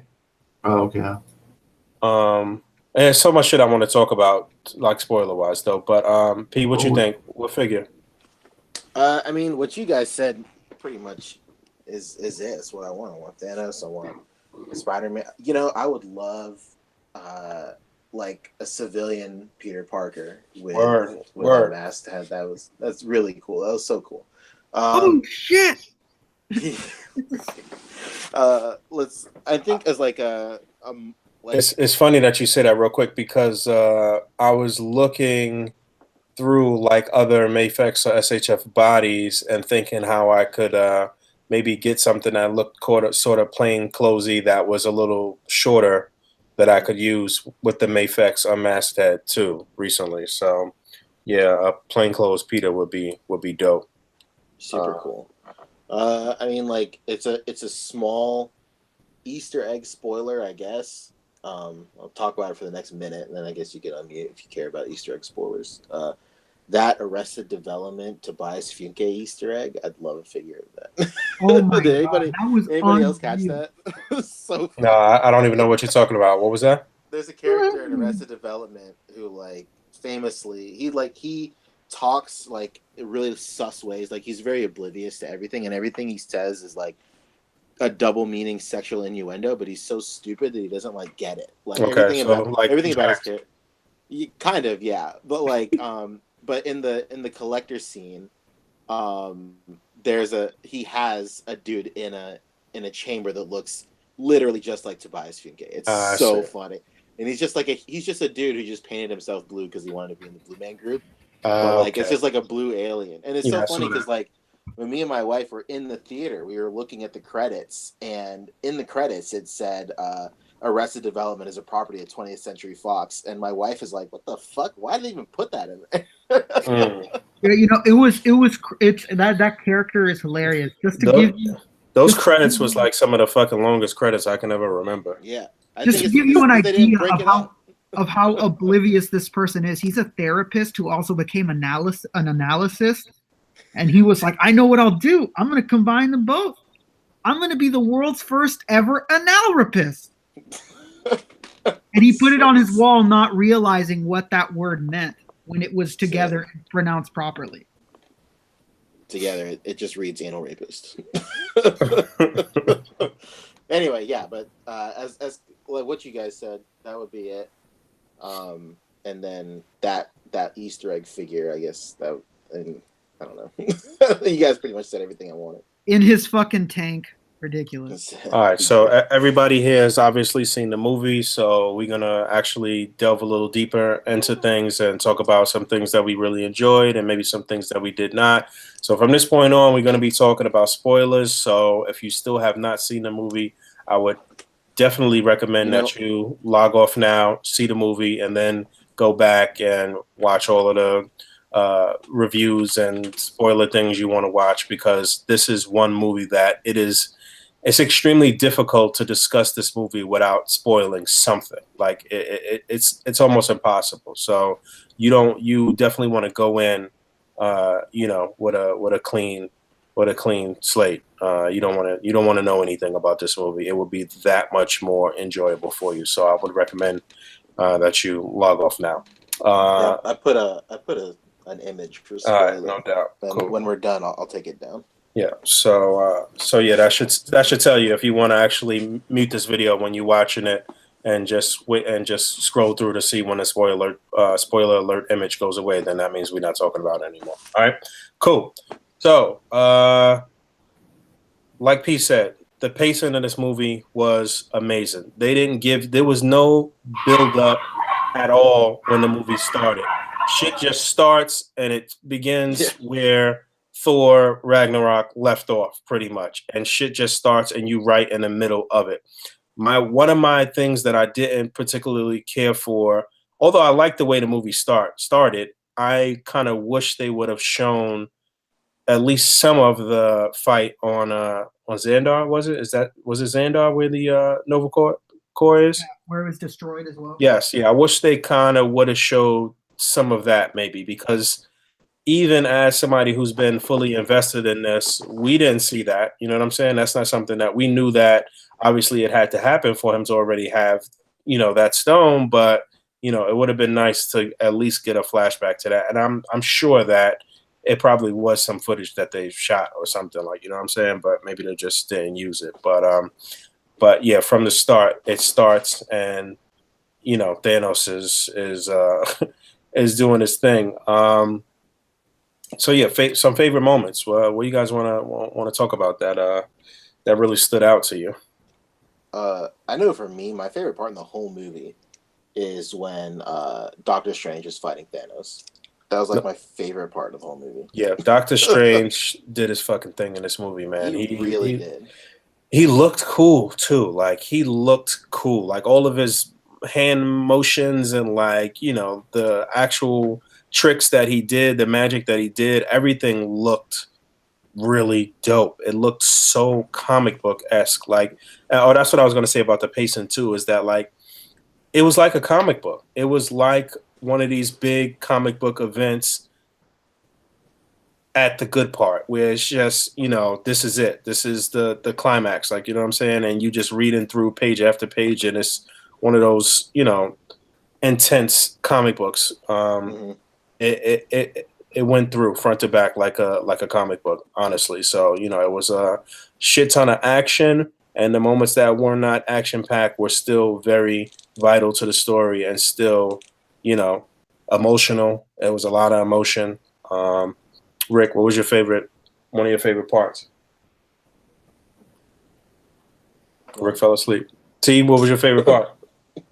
Well, just to piggyback on what Pancho said, it was cool to see, because I'm not a big Doctor Strange fan. In fact, he's one of my least favorite characters, but it was cool to see him use his powers with other characters. Yes. So like having Star-Lord running on top of those magic discs, and then having Spider-Man dropping in and out of portals, that was really cool to see. That was very dope. Yeah, the teamwork aspect of the movie was phenomenal. That was very comic book-esque as well. Like, you know, that was some video game shit as well. Yeah. Like, you know what I'm saying? It was like, man, they hit every point, like for the most part in this. They hit every fucking every point.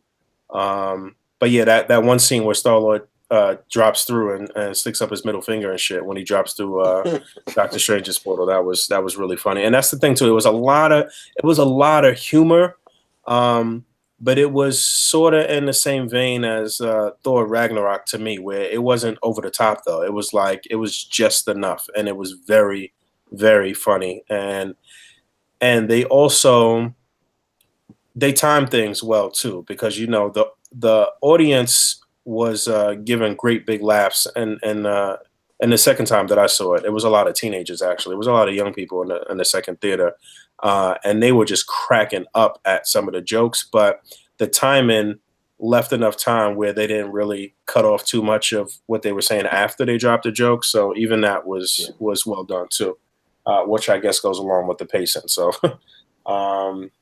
Rick came back yet? Yeah, I've returned. What was one of your favorite parts?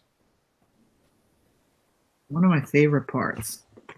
I absolutely loved the whole scene where they're in New York with Ebony Maw and Cull Obsidian. I loved that fight. Yeah, I thought that was awesome. I wasn't expecting to like them on the ship as much when I first saw them on the ship like that, and they were talking, and I was like, man, I really don't want them fucking hiding and sneaking around this stupid ass ship for like fucking 30 minutes. And I ended up loving it. I love the reference to Alien. You know, it's funny that because they just got homeboy out of, they just put a plan together and just killed him immediately. Wasn't no bullshit about it. They just put a plan together and just killed him. And give a fuck. my favorite comedic scene of the film is when Spider-Man is talking to Ned. I mean, it was just the most Ned scene I've ever seen. Dude didn't even realize what the fuck Peter was saying. He just looked up in the sky. Oh shit! There's a spaceship. We're all gonna die. Yeah. And with a huge smile on his face while he says it, like he's just so happy he's gonna die at the hands of a fucking alien spaceship. Yeah, the cameos were great. All of those little moments that other like supporting characters got. But one thing that I wish they would have included was some of the street level heroes from the Netflix series and shit. At least like a scene where Luke Cage is walking the street, looks up and sees the ship. Something, yeah. Like it didn't have to be anything crazy. I would have been okay with that. Like, you know what I'm saying? Just randomly throughout the city, just showing the reactions. And you know what? It's actually still possible that we'll see that in some flashbacks or whatever in the next movie. In the next movie. So or in the next movie. But yeah, that was one of my only gripes. But for me, favorite scene, yeah, I really did like that first scene that Rick said. Even how they like approached them, even when they beamed down and Doctor Strange did his little thing to remove the smoke so they could see the ship clearly.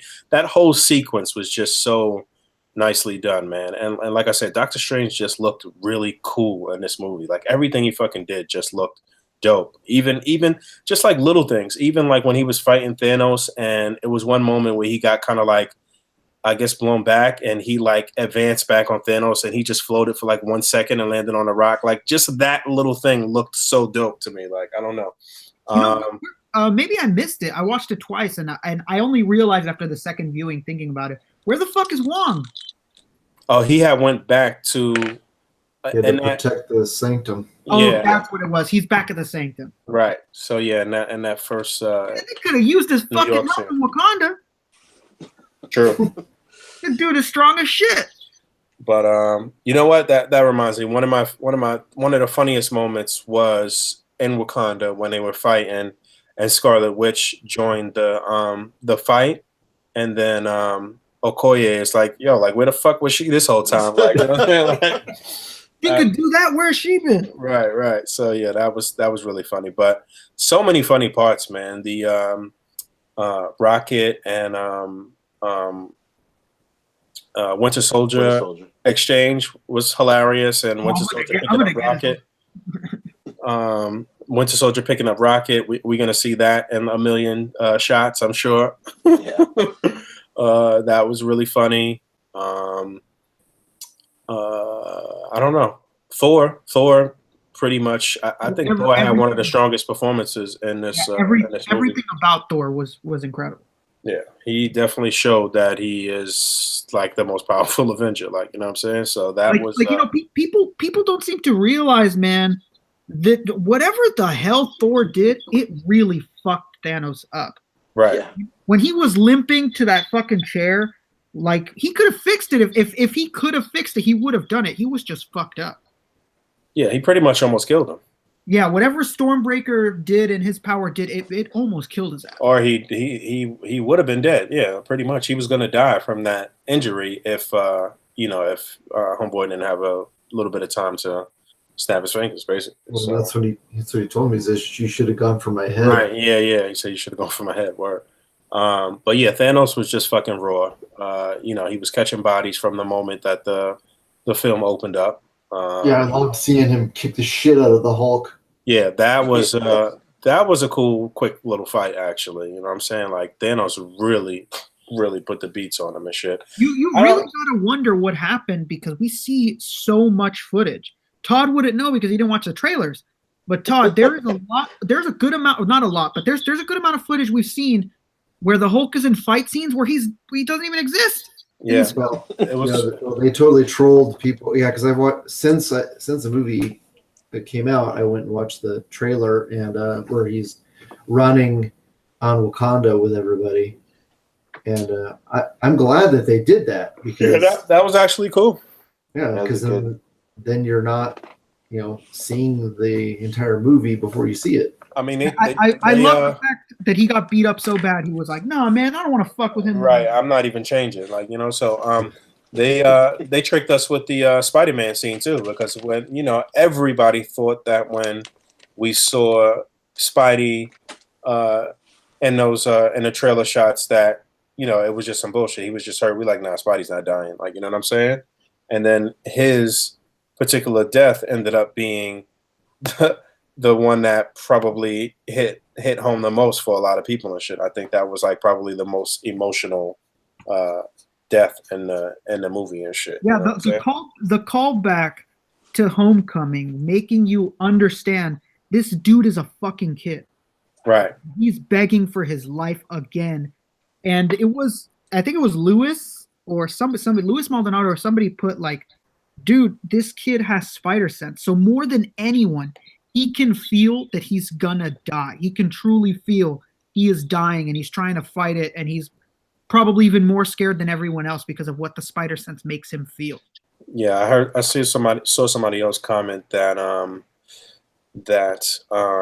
also his disintegration took the longest, possibly because of his healing capabilities and shit like that, and maybe that's why he felt like sick, or said he felt sick beforehand, because everybody else pretty much just like that was it. Like, you know what I'm saying? He had a few extra moments to talk and shit, so that was pretty interesting. And some people were complaining like, that they kind of made him to be a bitch, and I'm like, dude, he's a fucking teenager. He's a kid. Yeah, he's a high school. Like, he's literally he hasn't even gotten laid yet. Right. Dude has never known a vagina. Right. I'd be sad as hell too. Literally. I didn't get to get laid at least once. Yeah, he's literally some kid in high school that's fighting alongside the Avengers on another fucking planet. Like, come on, bro. And like, he wasn't even supposed to be there. He wasn't even recruited. He just like got up and just did it himself. So like, but you know on what? top of all that, he's like thinking like, "Fuck, man, I should have stayed on the bus. yeah." Well, you know what? But then, like his character, he wouldn't be thinking that at all. So there's know like what? part of him thinking that. I'm feeling like it wouldn't have really mattered because everybody who got disintegrated would have got disintegrated regardless. Like, you know what I'm saying? So, like, they just happen to be half of the people. So, except Scarlet Witch, you know, she could definitely hold her own, but it'll be interesting to see because there's the big four who survived, and then War Machine, Okoye, Rocket, Nebula, Black Widow, and that's pretty much it.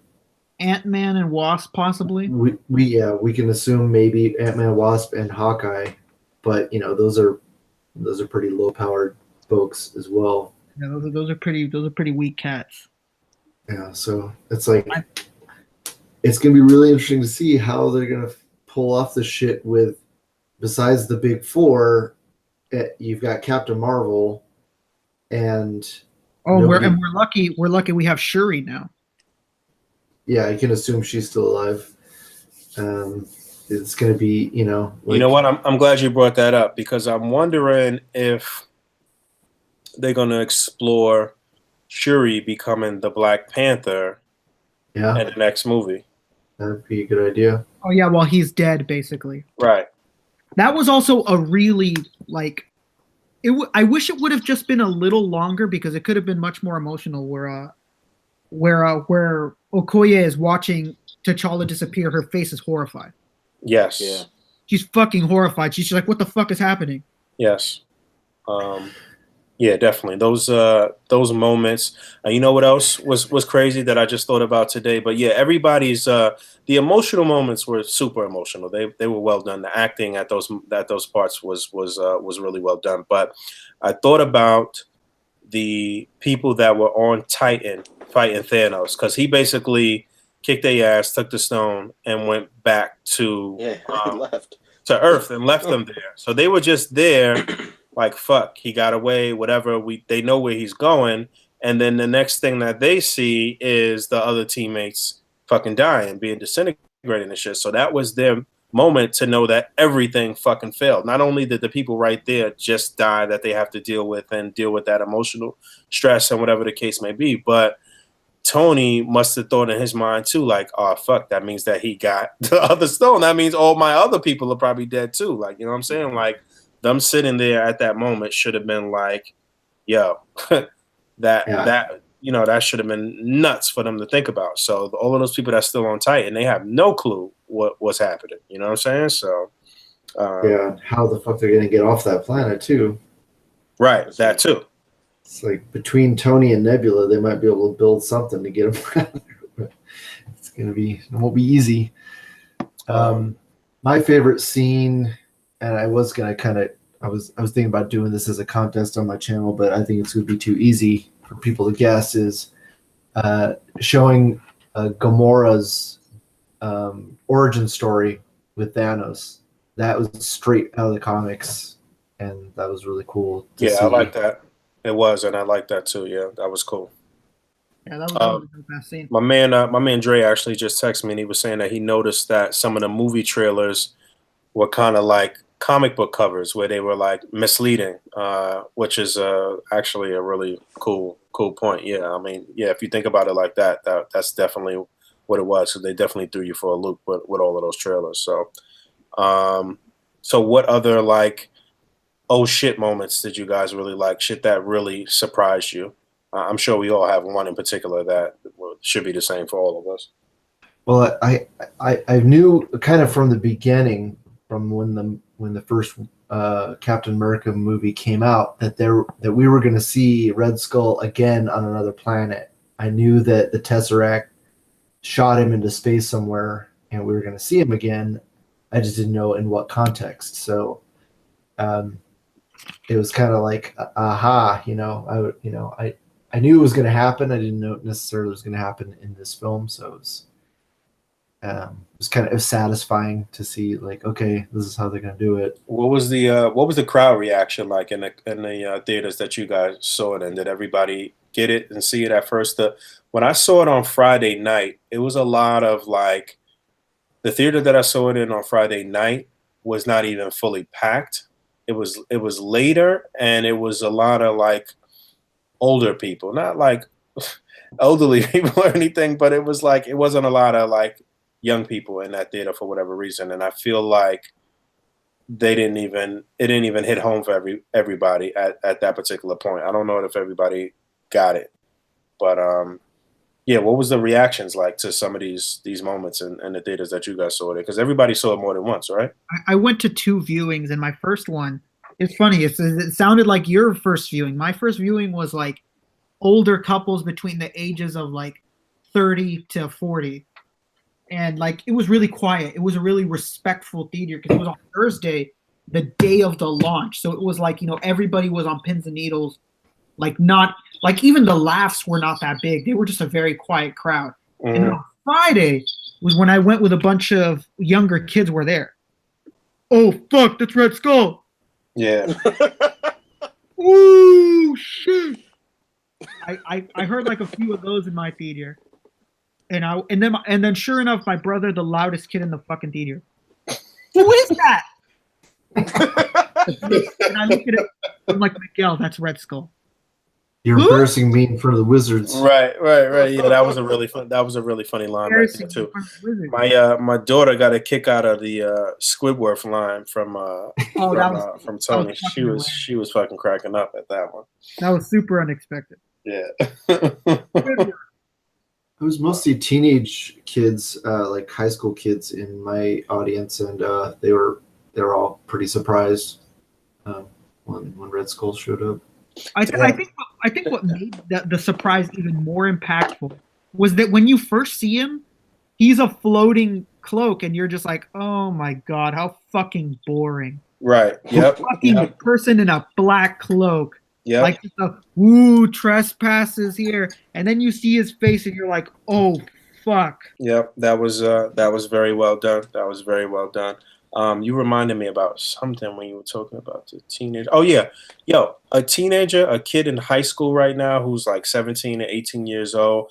They've been at this shit since they were a fucking kid. Like, you know what I'm saying? Like, you was 6, 7 years old, when this whole journey started and shit. You probably don't even remember some of the first movies and shit like that. So it's probably even more epic for them to a certain extent. Like, you know what I'm saying? But yeah, the best age to be watching this right now is like being like a junior, senior in high school right now. Yeah, it's pretty nuts. It's pretty fun. But predictions, what do we think is happening here? That's a good topic. What do we think happens next? Well, I will like to say that this movie made me dislike Guardians 2 even more because you already hate them. Huh? Because it was such a wasted opportunity to use Adam Warlock or to introduce Adam Warlock. I mean, they hinted at him at the end, but they could have easily made that movie instead of a whole father-son ridiculous on the son of a planet storyline. They could have introduced Adam Warlock in that film, and then they could now be relying on him to help them defeat Thanos here, either in this movie or in the Avengers 4. I don't really give a fuck about Adam Warlock like that, but I'm sure we're gonna see him in the next movie. Actually, you know what? Maybe not, because I feel like I heard somewhere that he's not gonna be in Infinity War, but he'll be in the third Guardians movie. Was it? That's what I heard as well. You know what pisses me off more than, and it's probably just because I love the character so much, but Boog talked about it when he first started talking about what he wasn't a fan of. I think that I would have loved the film a lot more if we had seen Xandar and we just seen a Nova member show up to a destroyed Xandar and it be Richard Rider. Right. Yeah, that would have been nuts. That Like would have him been just nuts. fucking show up. Like you don't even have to see his face. You just see him. You see a body land there. Like what the fuck just happened? Like that would have been so sick. They said that the original script of Guardians had Nova in it. I just don't understand how you go from having Nova in the original script to Guardians to not existing at all, and Xandar's already destroyed. Xandar's destroyed. Now what the fuck do we see? How do we see him? The movie's gonna take place like 4 years earlier? I mean, it's a good possibility they'll have quite a few cosmic level surprises for us in the next film. So I hope Captain Marvel brings them all with her. Right. As it stands right now, Tony, Nebula, and who else was stuck on Titan? We're missing someone. Somebody else didn't get disintegrated, right? Who else was there? Was it Strange? No, Strange. No, Strange is gone. Strange was gone. Drax was gone. Mantis is gone. Mantis was gone. Dude, maybe nobody. Yeah, just Nebula and Tony. Wow, that's nuts, huh? Goodbye, Tony. All right, so Nebula and Tony is on Titan, and you know what I didn't like too about them going to Titan or the ship or whatever. There was never any mention of how the fuck they were breathing in any of these places. They should have mentioned that real quick, whatever. Titan is similar to Earth, or it should have been some quick mention of something with that. That was it was a lot of little tiny small little plot holes like that, but again, the shit still read like a fucking comic book, so it is what it is. But I think that in the next film, well, I don't know. I really don't know where it's gonna go right now. I really don't know where it's gonna go. What do y'all think? I don't know either. For sure, half of these dudes are getting revived. It's just a matter of how. Right. I have an insanely very reachy ass theory that at some point in all of this, Strange teleported to get Pym and put him in that time stone. Something like why I don't understand how his film is gonna fit in. Everybody's saying it takes place before Infinity War, but even if that's the case, then where is he? Where is this man? Wait, have Strange and Ant-Man met in the MCU yet? No. I just don't know what that man knows. Then I mean, maybe some shit like that could happen in the next movie, though. One thing for me that I really don't know what they're gonna do with is how they're gonna bring Gamora, Loki, or Heimdall back.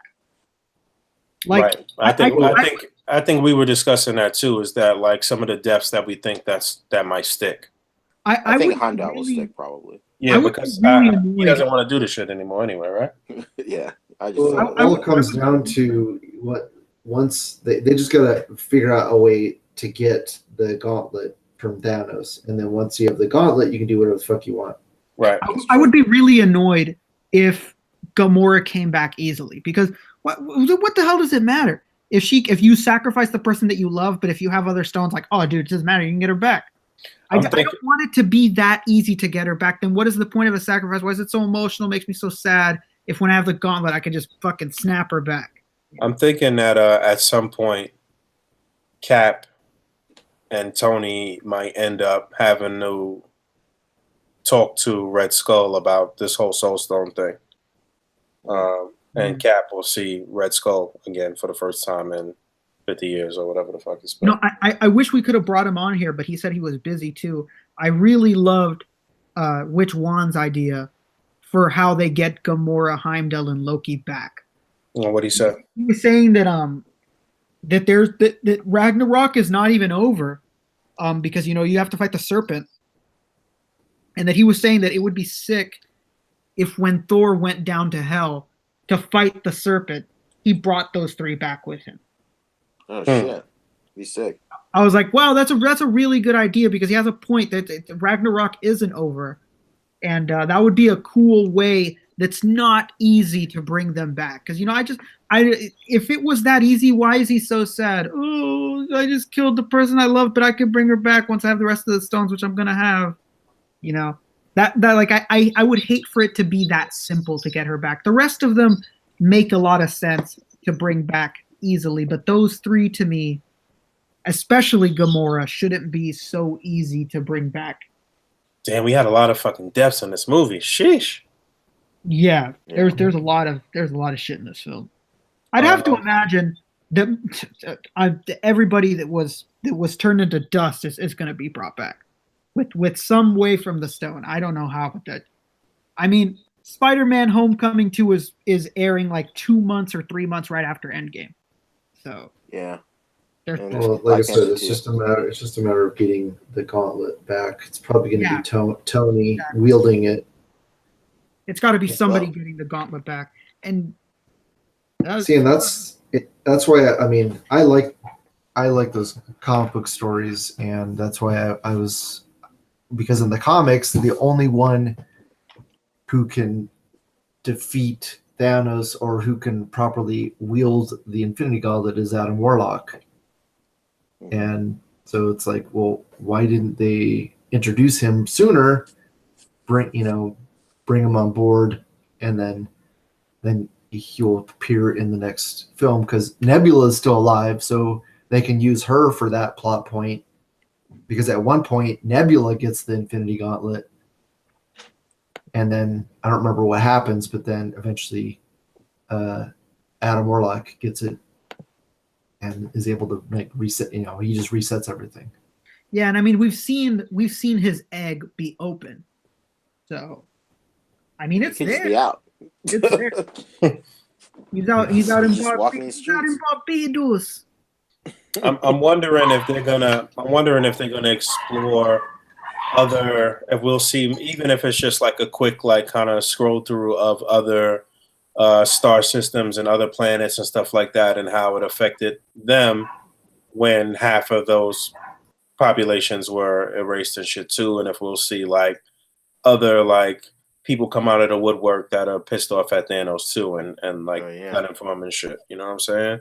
Because in the original story, didn't he isn't that why the Skrulls got real upset with him? Because he decimated a big portion of their shit too. Well, I don't remember the Skrulls. It was either the Skrull or the Kree. It was one of them that had half of their shit decimated and really, really pissed them off. You know what? Maybe the Skrulls were really pissed at Thanos from the Thanos Imperative or some shit on one of those other storylines. He did some shit where he really fucked them over, if I'm not mistaken. I think it was Thanos.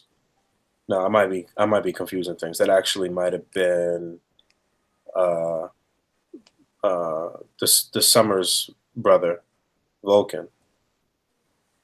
That would be a really cool way to get Nebula and Tony off of that planet. Give us those fucking Starjammers. Oh yeah, that would be cool. That'd be fire. I have a feeling they're gonna bring back the original Guardians team. Like from the comics or from the film? From the film. From at the end of Guardians 2, you see them reuniting. Oh yeah, that would make a lot of sense. I think in terms of bringing Gamora back, possibly they could introduce Thanos meeting with Death and then getting that starting to be in love with Death to kind of work out a way to get Gamora back. Possibly, I don't know. Who fucking knows? I don't think he gives a fuck. I don't think he's trying to get anybody back. Honestly, I'm pretty sure he chalked it up as he just lost his soldiers. All of his crew got killed, and he got what he wanted, man. He sat down as far as Thanos' movie is concerned, he was triumphant. You know what I'm saying? That was his movie. He did everything that he set out to do and sat down and smiled at the end. That was it. You know what I'm saying? I don't think he's thinking that anybody could fuck with him at this point or touch him in any way. And it is what it is. Yeah, very true. What are some comic book things that you want to see like emulated in the next movie? Oh man, there's so many fucking possibilities. I was saying this earlier. I think when it was just us talking, and we were going over what may have happened to the people that got reduced to dust, or the people that got killed and shit. Like I was saying that what if they all went into some like alternate reality somewhere, and they did like a spin off of the Secret Wars thing with Doom, or with House of M type thing, or just some type of, that they're in some other reality somewhere or some shit like that. Because he's playing. It seemed to me that obviously he was still sort of like a novice with the gauntlet and shit. Like, you know what I'm saying? He wasn't like really going nuts, like, because he could have really essentially he could just end everybody with, easily, like, you know what I'm saying, with all of the stones and shit like that. So he was still like figuring it out. And I actually kind of like the fact that he that they made it where he had to have his hand closed, or to have make a fist to actually use it. I thought that was a nice little thing that they added to make it where it was kind of fair, I guess. Yeah, I like the whole that he was still figuring it out how to use all that shit. Like when they were fighting on Titan, like his whole sequence using the gauntlet was like crazy.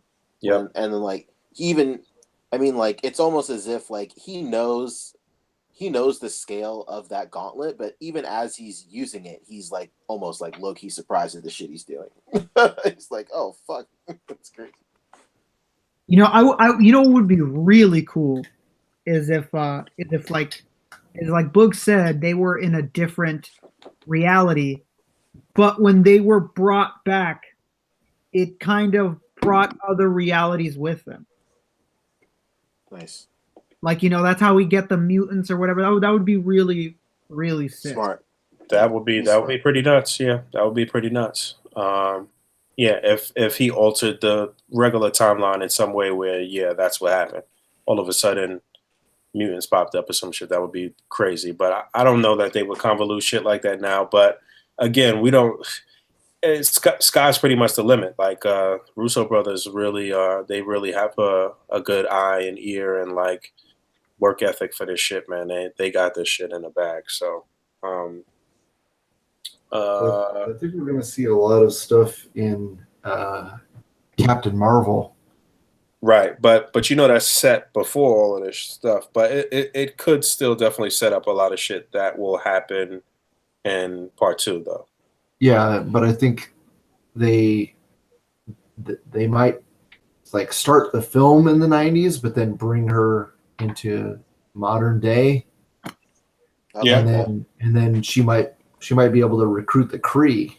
Yeah, I wouldn't be surprised if her end scene, if her after the credits scene is something leading directly into Infinity War 2 or whatever they're naming it. That would make sense. Endgame, isn't it? Well, I heard that. I don't know how true that is because I also saw some other interview where they weren't giving up the name, but I've heard a couple of different places that it was called Endgame. I don't know that. They're just calling it Avengers 4 right now. Right. So I'm certain that whatever the name is something that they want to keep silent for now because it'll probably be like a spoiler of some sort or give you hints to shit that they don't want to put out yet. So, what y'all think about the after the credit scene for this one? I thought it was good. Like in terms of like purely world building, I thought it was good. I just think like for me personally, like being like obviously in this age where as soon as a movie is announced, like you develop a timeline in your mind, like so like us knowing that a Captain Marvel movie is coming out, that kind of like diluted the end credit scene. Like, I mean, I know for me personally, I saw it and I was like, oh, this is pretty tight. I mean, this would have been way better if I didn't know this at all. Yeah, I didn't hate it, but I was hoping for an actual image of Captain Marvel in action, though, something flying or some shit. And I think that's what a lot of people I expected actually, but I didn't hate it, and I like the fact that we actually saw Nick Fury. You know what I'm saying? Because he's been MIA for how many movies right now since the second Captain America movie, right? Or the second Captain America movie, right? We haven't seen him in another movie since then, right? Maybe I don't know. He wasn't. I think wasn't he briefly in Civil War or no? Nah, not at all. He wasn't in Civil War at all. Was he? Nah, he wasn't, right? No. So yeah, I would have liked a second after credit scene. Yeah, I thought there was going to be two as well. Yeah, it should have been something else. So wait, what's the timeline right now? Next movie is Ant-Man and Wasp, which nobody knows. Everybody's speculating, but nobody knows when it takes place. Right. People are saying, "Oh, it takes place before," but what the fuck do I care about watching them before? Like I don't. Well, I don't mind. I don't want to know. Like, I don't want them to spoil it in that way. I don't want it to be after. You know what I'm saying? Like, I want it to still be an uncertainty as to what's going on. And speaking of that, before we get into like more timelines and shit, what was the reaction like in your theater at the end? Because it was just straight fucking silence and like maybe some sniffles. Like, you know what I'm saying? Like, people were like, there was definitely some tears and like people's fucking minds were blown. And in my second theater, like, you know what I'm saying? Like, they were like, whoa, like that was nuts. Every parent that was with a child in my theater had to say, "Oh, don't worry, they'll be back." Right. Because they were sad as fuck. It was hilarious in mine because there were a lot of people moaning like, "That's it." And there was a teenage girl in my aisle, in my row, who shouted, she said, "There's two parts. You should have known this." Fucking hilarious. Yeah, that's funny. But yeah, it wasn't. It was crazy for me the first viewing, but again, like I do believe you need to see this movie at least 2 times. But in the second time around, it seemed like it was more emotional for me. It was everything was in perspective, even though I know in the back of my mind that the main characters are fucking coming back and shit. It was definitely a more touching moment the second time around for whatever reason. So complete silence in my theater for the most part, except for those initial like, what? Like, that's it? Like, same shit that Todd just said. Yeah, it was that same shit in my theater. But then everybody was quiet. Then everybody was like, remain seated because, we know for now 10 years of Marvel, we already know to stay seated and then wait to see what happens afterwards. So everybody was like talking really loudly to each other and discussing the whole shit afterwards. And then there's one point in the credits where it kind of like breaks and you think the end credit scene is coming there. And then it's more credits and shit. Everybody got crazy quiet at that point and looked at the screen. And then more credits started rolling. Everybody was like, "Ah!" And then they waited a few more minutes for those credits to stop. Half of my theater left. Yeah, a few people left in my theater. Mostly, grown-ups always get up and leave. Like older people always get up and leave. They don't know the deal. After they saw the after credit scene, almost everybody in my theater was like, "What does that mean?"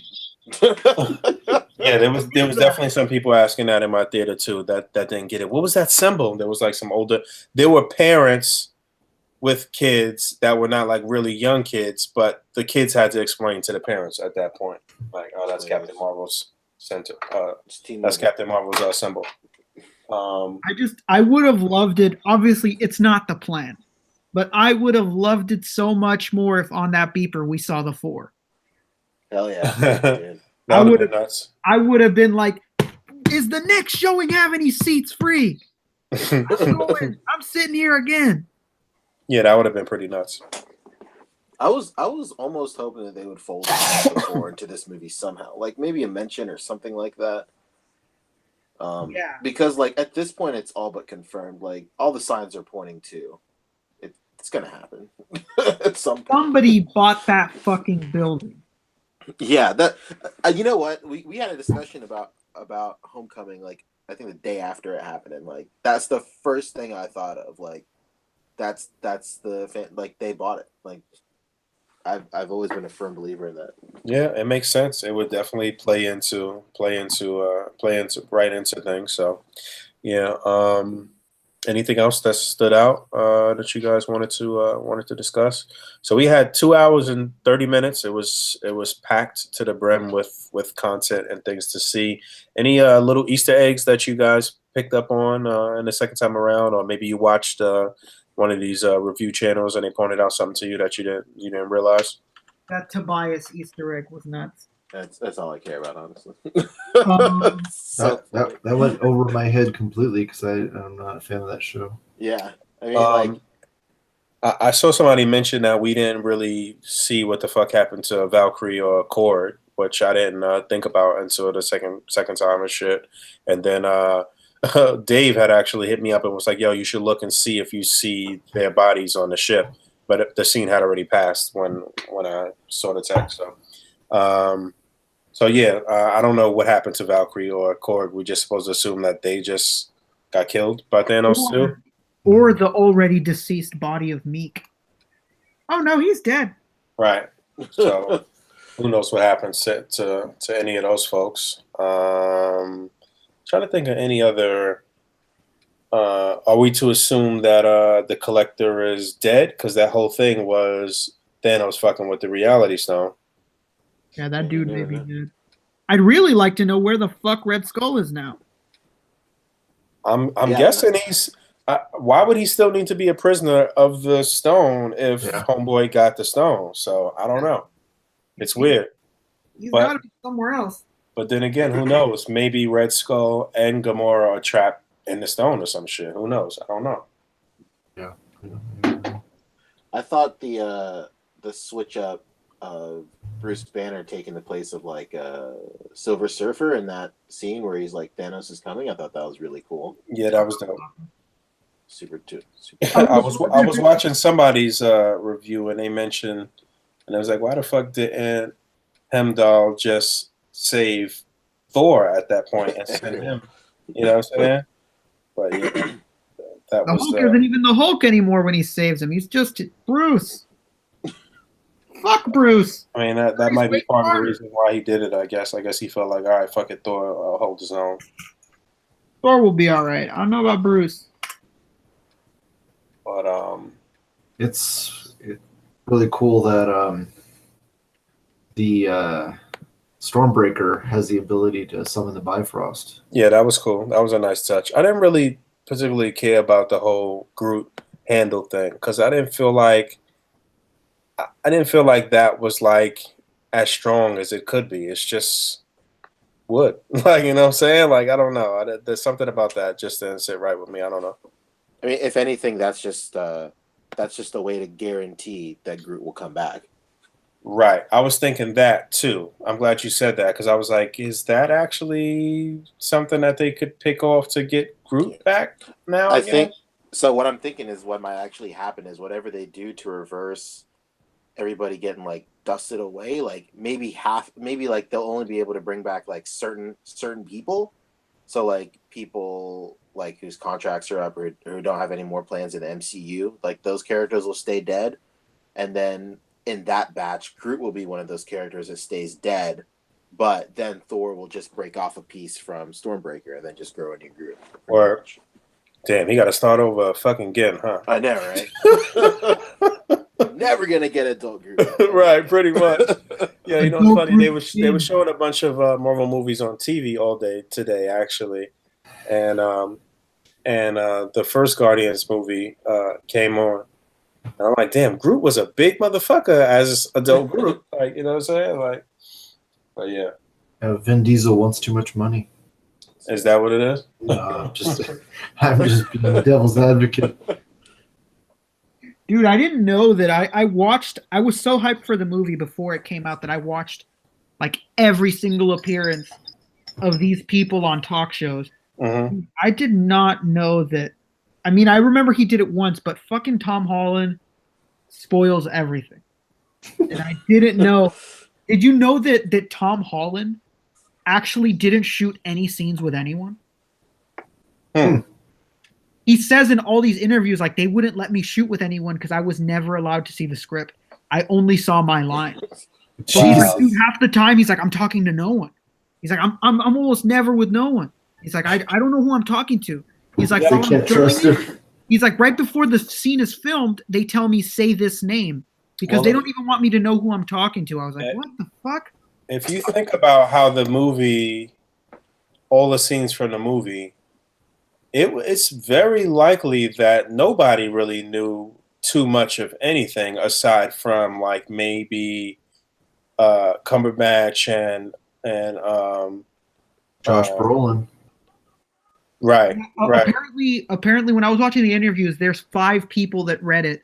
The only way you could read it was that they would tell you that you could read it. They would put you in a locked room where a security guard would be outside watching. You had no electronics on you, and you could only read as much as you can, and that was it. You don't have time to take a break and stop.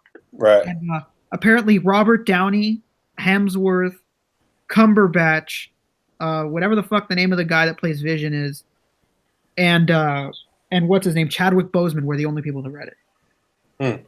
That's why I look so sad. The first person to read it was Cumberbatch because nobody else wanted to take the 5 hours it was going to take to read it. He's like, I was in there for 5 hours. He's like, I'm British, so there's nothing. Yeah. Speaking of Go Cumberbatch, like I really liked how you got the sense that he really developed his powers between his movie and this one. No he doubt. seemed like so much in control. Yep, real confident and like, you know, yeah, definitely.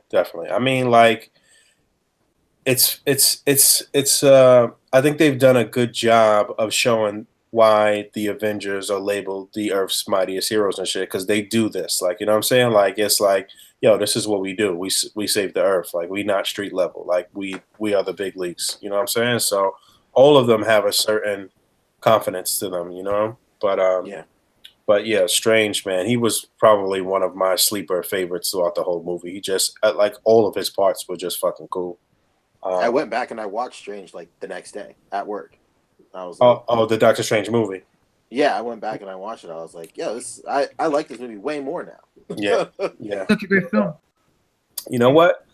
This will make you like a lot of the solo movies and shit. Yeah. Like, you know what I'm saying? So yeah, this will actually probably put the ranking up for some other movies that you may not have liked as much, just because you get to see where it all leads and shit now. So Man, the only thing I don't like about that film is that they fucked up El Gallo Negro, man. That guy, that poor son of a bitch, got his ability to walk taken away.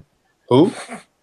El Gallo Negro from he's in the old movie Blood In Blood Out. He's the Mexican cat that they go to when Strange goes to him, and he's like, dude, you weren't able to walk and now you can walk, and he's like, yeah, I went to the temple and they taught me the ways. And then Mordo comes in and he says too many wizards and takes away His ability to walk. his ability to walk. They fucked up El Gallo Negro, man. Oh, okay. I just know Benjamin that guy from like Law and Order. That's all I know. Benjamin Bratt, the token Hispanic actor. All right, so yeah, Avengers: Infinity War. Everybody's giving it high marks. What's it looking like on the as far as the box office is concerned right now? It's number one already for the weekend.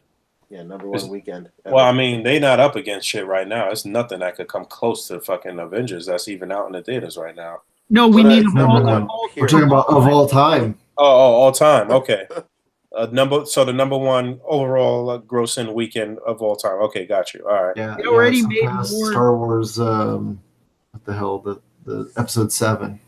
It already Okay. made more than 20 million of Justice League's entire run. Well, as it should. I mean, it was a very well paced rollout for Marvel altogether, as far as from the entire 10 years and shit. Like they didn't rush this shit. So I don't know what the fuck WB is doing, but they're getting on your lefted. It seems like every 6 months. Yeah. Those poor fucks are chickens running without a head.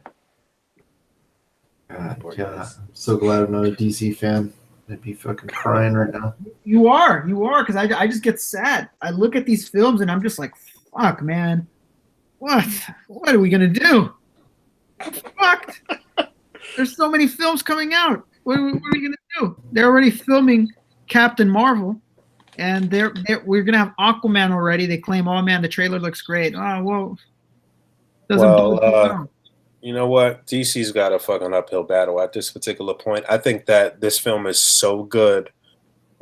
Infinity War was so good that everybody's going to be turning their nose up to anything that DC puts out at this particular point right now. Like, I think people are on such a high from this movie right now that it may last into the releases of whatever DC is putting out, and that may sour their numbers at the box office. Man, I think it might be a wrap for their cinematic universe.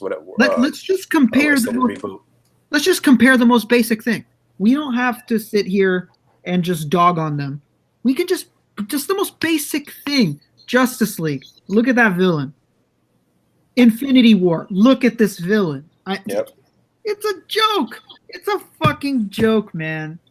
Honestly, I would say WB wouldn't be bad off if they were just like, throw the whole fucking basket away. And not only that, but like, and don't get me wrong, there was a few little choppy scenes as far as the CGI is concerned in Infinity War, but nothing close to the choppy bullshit that we got in fucking in Justice League. You know what I'm saying? So it was funny. My favorite review site or channel on YouTube is Red Letter Media, and they said it's ironic that Marvel is doing dark and gritty better than DC, who have their goal is to do dark and gritty.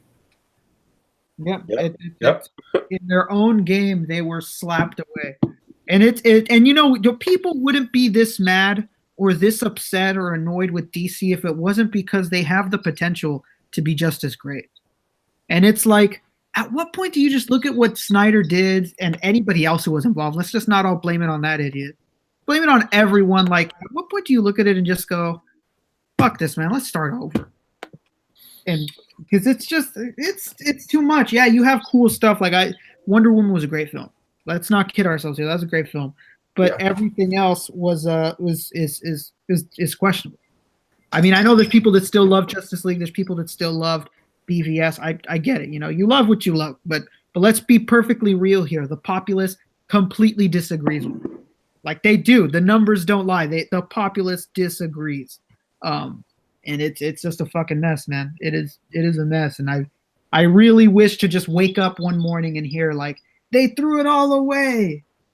They said, fuck this shit, we're out. I mean, it's coming. There's really no other choice. Like I said, Infinity War is so fucking good that it's going to be an uphill battle for DC. Let's hear from the who's down in the audience or in the comments. I mean, I'm sure there's people that had shit to say that they wanted to add that sort of movie or whatever the case may be. Any questions or any shit they want to add that we might have missed. Yeah, what did we miss? Oh man, you guys didn't talk about the titty flick scene. Yeah. What did we miss?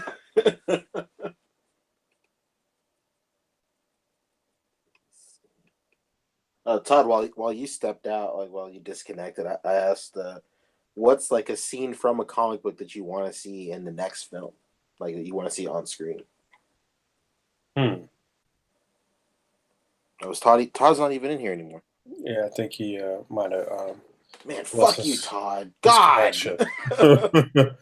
But from the comic books, well,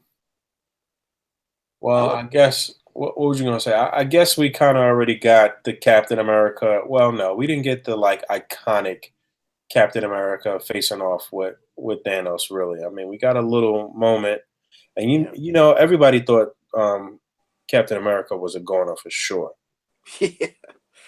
So they definitely threw us for a loop on that one. But yeah, we didn't get that iconic moment where Thanos breaks Steve's shield or whatever. He gives him a shield to break. Pretty much. I'm waiting, like I said, it's just because I love the character. I sound like a fucking broken record. I'm waiting to see Nova, and I'm waiting to fucking have a gang of nihilist goons looking at him across like, motherfucker. Yes. If there's like one scene that I want to see is like it's that Spider-Man panel where Thanos is like I know what you're thinking of doing, and then like Spider-Man like punches him and says, "So what?" And it'd be so sick. That's like one of my favorite panels of like anybody fighting Thanos. Yeah, we gotta get Spidey back from the dead. Yeah, that's true. Yeah, but You gotta yeah, get I'm Boog with back. you. I'm with you I'd on love that. for it if they like. I'm almost thinking like they almost have to resurrect everybody before like final. Like everybody has to come back before finally beating Thanos. And I'd love like for the first thing Peter to do when he wakes up is like just punch the shit out of him. I'm wondering. Todd said his lady said it was time for dinner, so there's no coming back for Tato this time. Damn. I'm wondering if Resurrected. I'm wondering if we going to if the next movie is gonna like just be pick up right where this shit left off, or there'll be some time in between, and like I'm really wondering how they're gonna do that for one, and what was the other thing I was gonna say? Totally forgot what I was gonna say. All right, come back to me. What the fuck was I gonna say? Tyler, I don't know what the hell you're talking about. Ty Star's down in the comments. I don't know what you're talking about, man.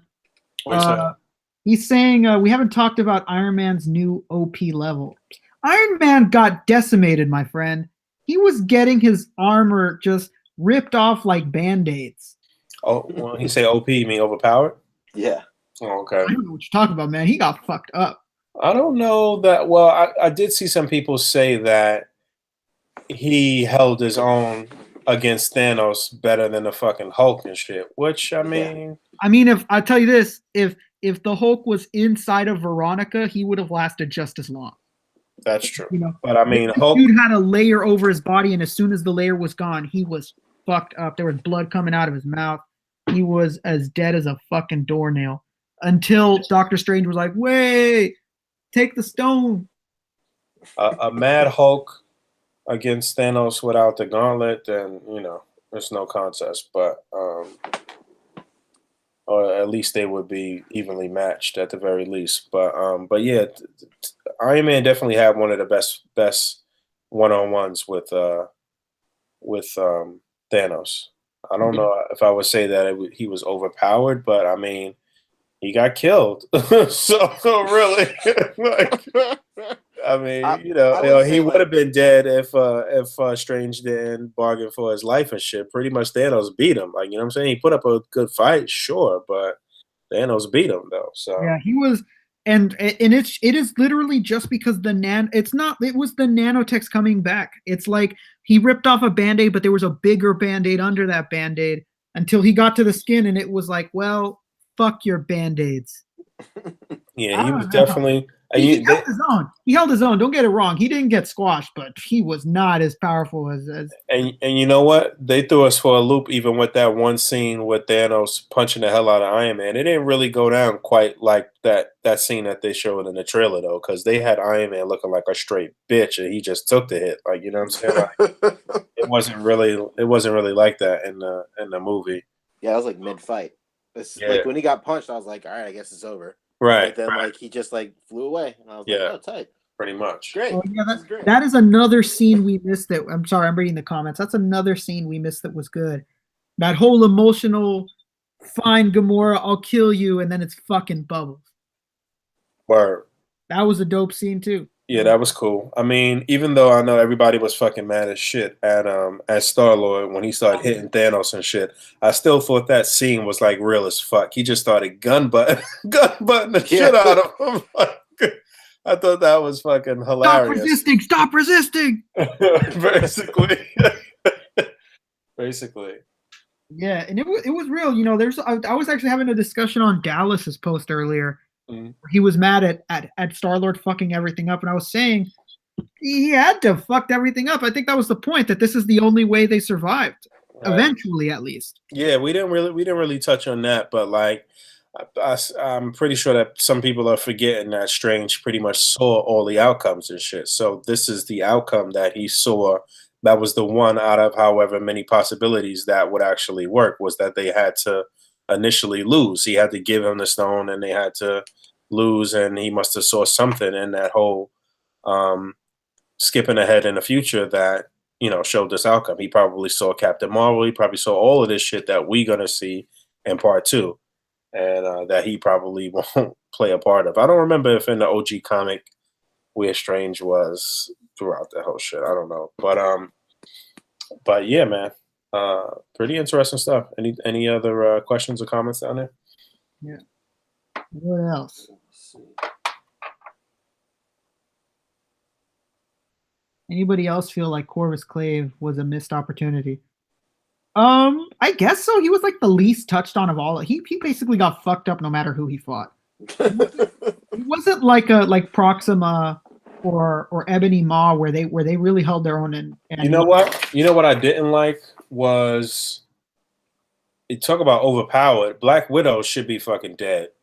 Yeah, that is for real. overpowered, my friend. Yeah, she was just like holding her own against the Black Order people. Nah, come on. I'm sorry, friend, but you would get rocked. Definitely.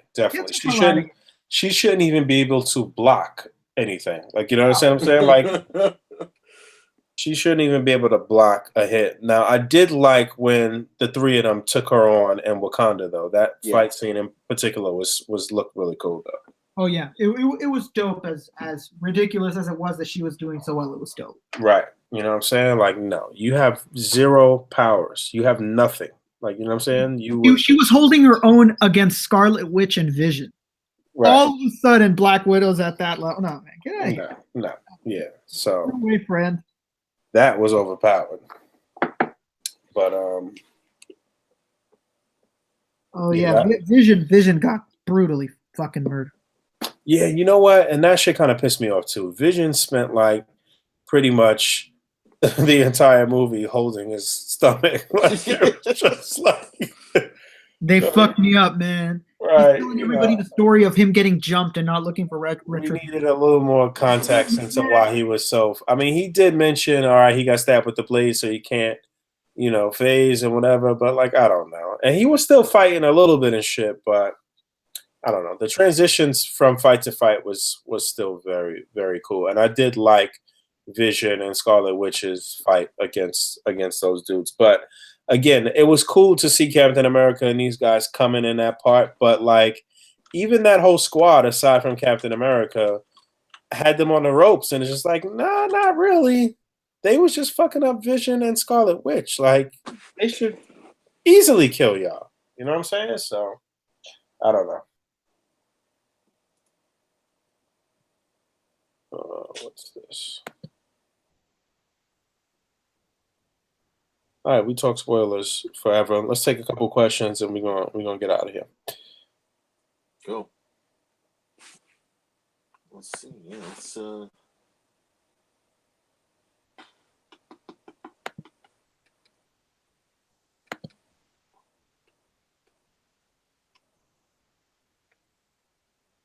When's the Mafex Spidey supposed to be coming out?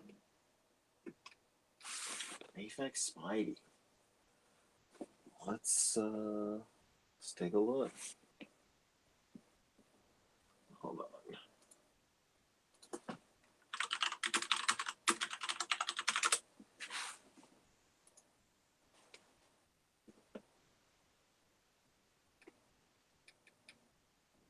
Rick, you fell off? Rick is gone. Oh, you know what I forgot to mention too? One other thing that I got. I got some of the stuff from Ubiquitous. They actually sent some stuff for the tournament. Nice couple prizes and stuff for the tournament, but they sent me something for my personal as well. Dude, hell yeah. And I haven't opened anything yet, but I'm definitely looking forward to it. I actually already got in my mind one thing that I want to build. I'm actually working on my Ubiquitous review right now. Really? All right. I'm interested in seeing that. Okay. It's like it's gonna be like a smaller, shorter one, and then like I'll break it off.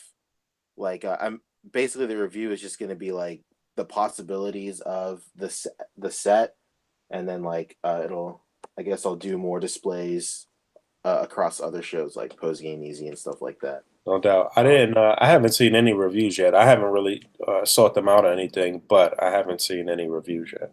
There are a couple of reviews out there for you, big. It's so hard to review that set. Like, I mean, I know a couple of people have reviews out there. Let's see. But like a lot of the reviews out there is like just showing off the default set, the one that's in the instructions and stuff like that. But even when I was talking one-on-one with those guys, they really want to drive home that it is basically just a Lego set.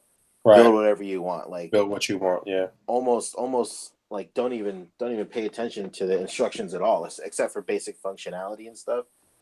But yeah, I see a lot of people. The reviews I saw were just like the basic set in there. I think if you really want to set yourself apart, like talk about, the possibilities, that'd be pretty sick. But yeah, did you get like one of the light up sets? Yes. Like I said, I didn't. I literally didn't even open the box. Like, what I'm saying, that they came in, but I did. But I know for certain that they sent me light up sets. Yeah, like unfortunately, I didn't get light up sets, but like I'm thinking of like maybe I might put my own LEDs in it. Maybe, I don't know. Finger lights. Finger lights, yeah. The race car one.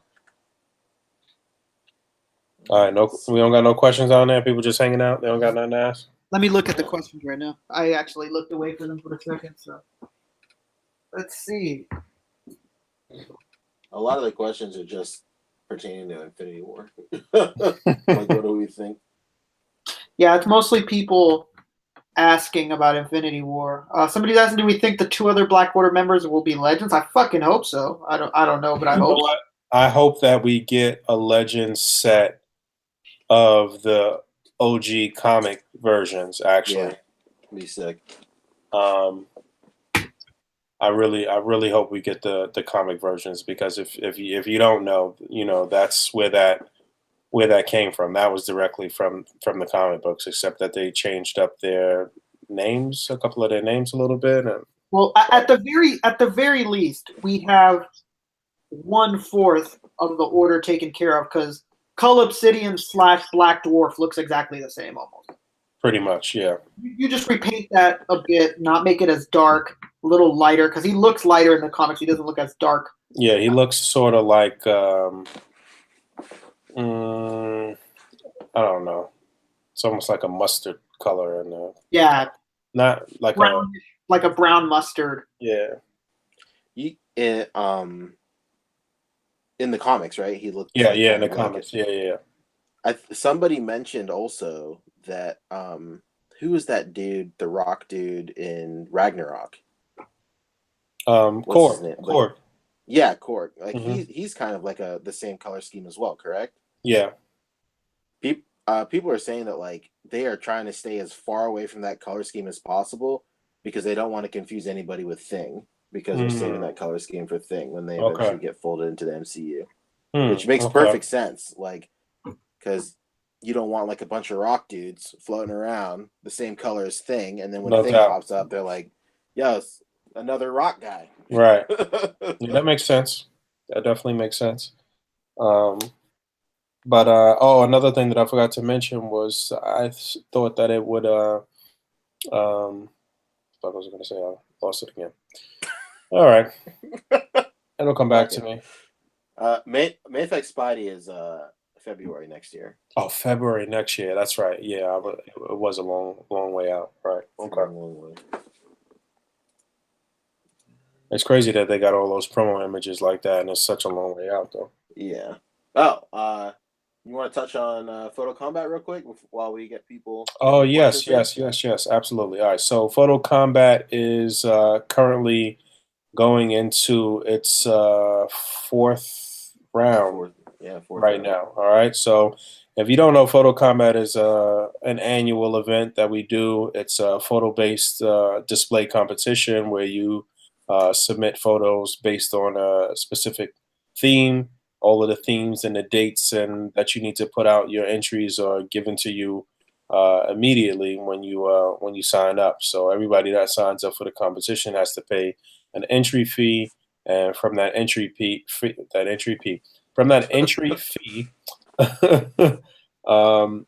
that's where the bulk of the cash prize at the end of the competition comes from. That's awarded to the winner, and there's trophies. And like I was discussing earlier about ubiquitous and some stuff, we've got quite a few sponsors that have physical prizes, and they have prizes throughout the competitions, and a lot of surprises and different things. Like in this past round, someone was resurrected who had previously been eliminated from the competition, and the person who had the highest overall score for that round was able to resurrect another competitor. So there'll be more surprises and stuff like that. But in this past round in particular, I feel like there was quite a few upsets, and quite a few people that had very good displays that still got eliminated as far as the scoring was concerned. So I actually wanted Whisman to come on here tonight because he got eliminated, but I don't know, he was MIA for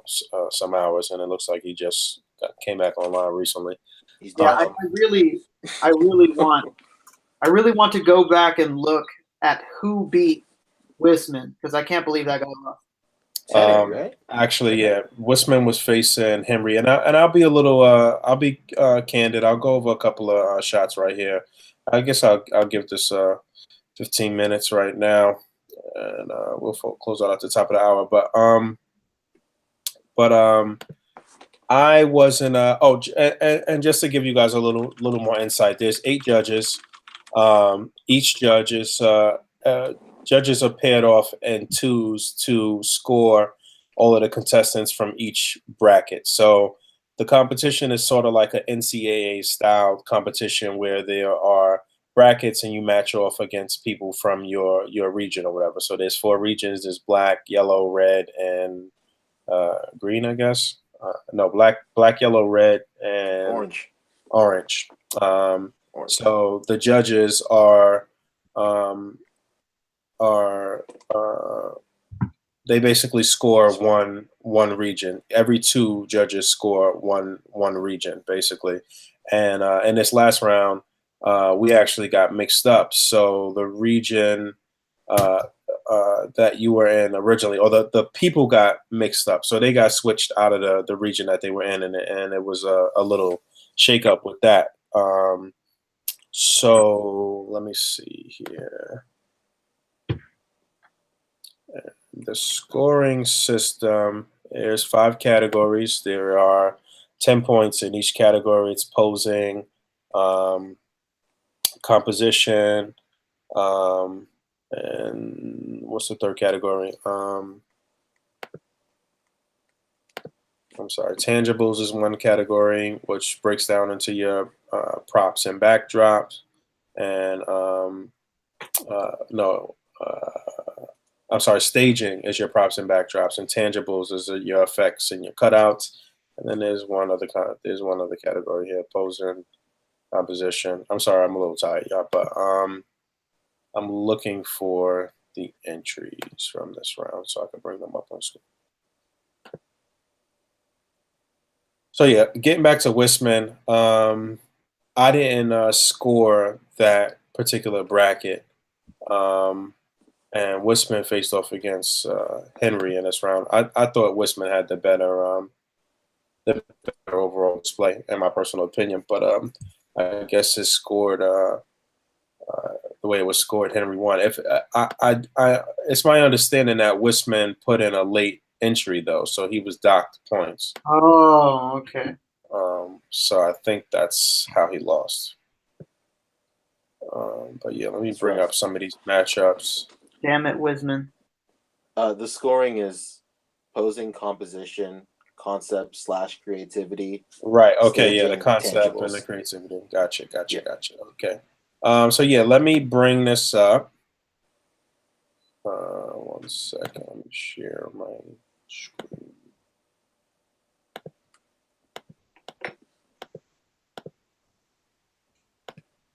There are some really good matchups this round. I thought there was I think this round definitely showed the creativity of a lot of dudes. I will say, personally, for me, I thought the fact that we were able to use panels like really jump started the creativity with a lot of stuff. And like a lot of people, you know what else is interesting? Like I ended up doing an Iron Man shot, but like I was so sure that I didn't want to do an Iron Man shot for the longest time because I thought everybody was going to be doing Iron Man and Spider-Man. And I kind of think that's what everybody else was thinking too. And it made them think outside the box more. Yeah, exactly. I thought so for sure. But like I had a couple of ideas, but like I didn't want to go so far out of the realm of like costume change. So I was definitely thinking Dragon Ball as well, but I didn't think, a Super Saiyan transformation warranted a costume change. So I wasn't sure if I wanted to go out of the box that much. But I was glad to see that a lot of people showed up with basically like Super Saiyan transformation levels, and that warranted a costume change as well. Yeah, and speaking of that, Michael and Henry faced off in this round, so and then they ended up both doing Dragon Ball. Yeah, it was a lot of like little coincidences like that. But yeah, like people saying, the theme for this round was costume change, but it was also a round where you had to use panels, so it was a difficult round. You had to come up with a very cool original concept, and then you had to show it, and you had to let it play out as sort of like comic book panels. So it was the difficulty level was up there for this round, and this was Henry's shot right here, and this was very clean. The cutouts are nicely placed, and the effects are nicely lit, and his props and backdrop and everything here looks good. But for me personally, again, I didn't judge this particular these contestants, but for me personally, there wasn't enough of an actual costume change for me here. I mean, if you know the story and you understand, it definitely adds a little more context to this, but as just a casual viewer, it wasn't enough change here for me personally, and that's why I felt like Whisman had the better display, because you can see the different power-ups for Goku here, and he's trying to attack Beerus, and Beerus is just sitting him down on his ass, and it's just 3 quick panels, man. The posing is very good, and there is a bit of more of a costume change here. So I guess if Whisman wasn't late, then he probably would have still took that. But shout out to Henry, because I still do think Henry is a phenomenal artist.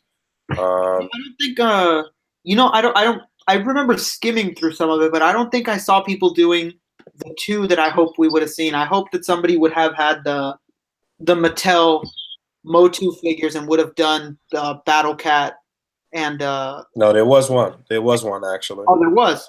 But that was J.C. Malone, but he didn't.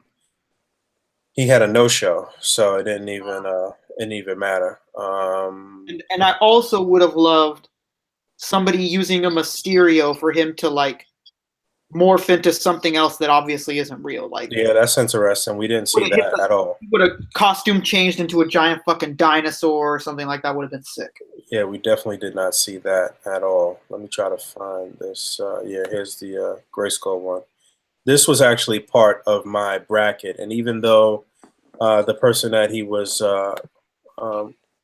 up against, Heisenberg, who actually does really good work too, I don't know what happened to him. And even though this was up against a no-show, he was automatically going to advance, we still score those entries too.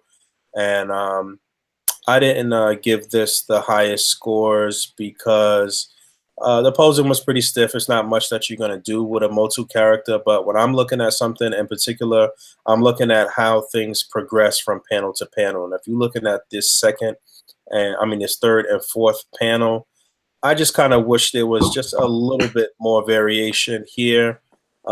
He's pretty much in the same pose, even though he does change. And I wish that these effects were lit up better. The actual Dragon Ball aura effect is actually pretty cool, but it's all pretty stiff. And also the cutouts are not as greatly rimmed on these as well. So this was still not the highest scoring um, entry for me. I didn't score this one too high, but obviously he's still going to advance because it was a no-show. So I'm just speaking from my own perspective on things that I actually scored, and this one was a really tough one for me too. I scored these two. Where are they? Where they at? Where they at? I'll say when doing panels, like a mistake I made last year was I did too many panels. Yeah, in my entry last year. it's funny you say that because the more you do, the more actual judging the judge has to Exactly. do. Like you open yourself up for more criticism and more losing more points chances to lose possibly. points, yeah. Not just that, but And- you're straining yourself even more, having to force yourself to do so Yeah. many. And getting back to Whisman's panels, both of them are veterans as far as the competitions go. So you see both of those dudes use 3 panels. They had their 3 quick panels, and they hit the points quickly. But not to say that you can't do more panels and really knock it out of the park. This is one that was very tough for me that I judged. Was 1/6 shooter versus plastic snaps, and they both put up very, very good entries. You see that 1/6 shooter here has 1, 2, 3, 4, 5, 6 panels here, but they're so wonderfully done. They're so good. I scored both of these very high, and I believe I had these guys tied on my score sheet. So whoever I was paired up with, whatever judge I was paired up with, pretty much decided this one because he must have scored Simon higher than Trevor. Plastic snaps, he must have scored him higher than 1/6 shooter because plastic snaps ended up advancing. But I had them dead tied on my scoring sheet for different reasons, though. I thought this particular entry was very clever. It was funny. It was great composition. The changes from scene to scene was excellent. One of my only gripes was that some of the cutouts could have used maybe just a little bit of rimming, and that some light was shining through them a little bit, and also that there wasn't much variation as far as the posing from panel to panel. It was all very vanilla, and I guess they didn't really call for too much dynamic posing or whatever the case may be. I thought Chewy looked a little awkward in this last pose, as did Han a little bit, but I understood it, and it was a very funny payoff, and it was very good. I believe that I had these guys tied at 45 out of 50 on my sheet, and Simon's was very good too, but again, not a lot of variation. I think that his cutouts were just a little bit cleaner because they were rimmed and really clear and really popping, and this was also very clever and funny. It was 2 very clever scenes, but I thought 1/6 shooter had better composition overall, and the way his panels flowed was very good. But I had them dead tied at 45. So again, whoever I was paired up with must have scored Simon probably a point or 2 higher. And this was an upset for a 1/6 shooter, I'm sure. Some other ones that stood out to me, this was a good matchup. I'm not even sure what the outcome was on this. I think Al advanced, and I'm pretty sure I scored these 2. This is G-Ben here, Granger Benson, G-Ben 5723. And, he embodied the theme pretty much to a T here as far as costume change. Got the Avengers coming in and changing into costume, but I didn't particularly think the posing was off the charts. Even these walking poses coming in, and he did not have any effects. He dropped the ball right here on Wolverine coming in where it looks like he's smoking a cigar or something, and all he needed to do was add in a little smoke on that cigar, and that would have been sufficient for at least one effect. And in this last scene right here, I didn't really particularly care for a lot of this posing. Nightcrawler looks really awkward here in his feet area, and all of them are kind of like standing the same. And this folded arms pose here is a little sus, and like I'm looking at everything as that's concerned. But all of this changing and the way the panels flow and stuff is still very good. He only had one cutout, but it was well lit. It was rimmed nicely. It looked good. This was a one that scored pretty well. But Al just had the better display. This is beautifully put together. I mean, the way this whole thing flows and the way everything looks, and I'm flying together at the end here and all of this. But I thought Al's cutouts here were just a little crooked, so I didn't give him a perfect score on his cutouts. But it was a nice mixture using the SHF Tony body with the Legends head, and then continuing on with the Legends head, and then continuing on with Vision, and he's got the custom cape on Jane Foster Thor there, and this whole flying pose. Everything, the composition here was just great. I gave Al a pretty high score too. I think he might have got like 47 or something like that. So this was a good matchup, but I think Al took that one. And then I was looking at stuff that was like, you know, a little lazy. This right here, sure, it's costume change. This is just Iqbal. He does good work, but you know, this seemed like it might have been last minute or rushed or whatever the case may be. I did not score this one high. I can't tell you what the score is right now. I can't tell you what any of the scores are. I'm guesstimating really. But you know, this guy's putting on his costume and just taking out his sword and his quick 3 panels, but it's not much to it. The cutout is very jagged. It's not rimmed at all. It's actually a little dirt on it here, or some marks from wax or something like that. And I understand that this effect is supposed to be him. It's supposed to be Win in this particular display, but it doesn't really come across like that. In my opinion, it still looks like water. It's a little odd, and this just wasn't enough to advance, in my opinion. I think that Steve or Paint Samurai got through with this one, and this costume change was, in my opinion, below Steve's skill set, but it was good. It was a quick 4 panels. It was decent, but it wasn't anything over the top, and it was something that he got through by the skin of his teeth with. But his cutouts were good. What is his effect? Huh? Where's his effect at? Well, he's got a little effect here from the pot, and that's the other thing as far as judging. He's got a little smoke coming off the pot here.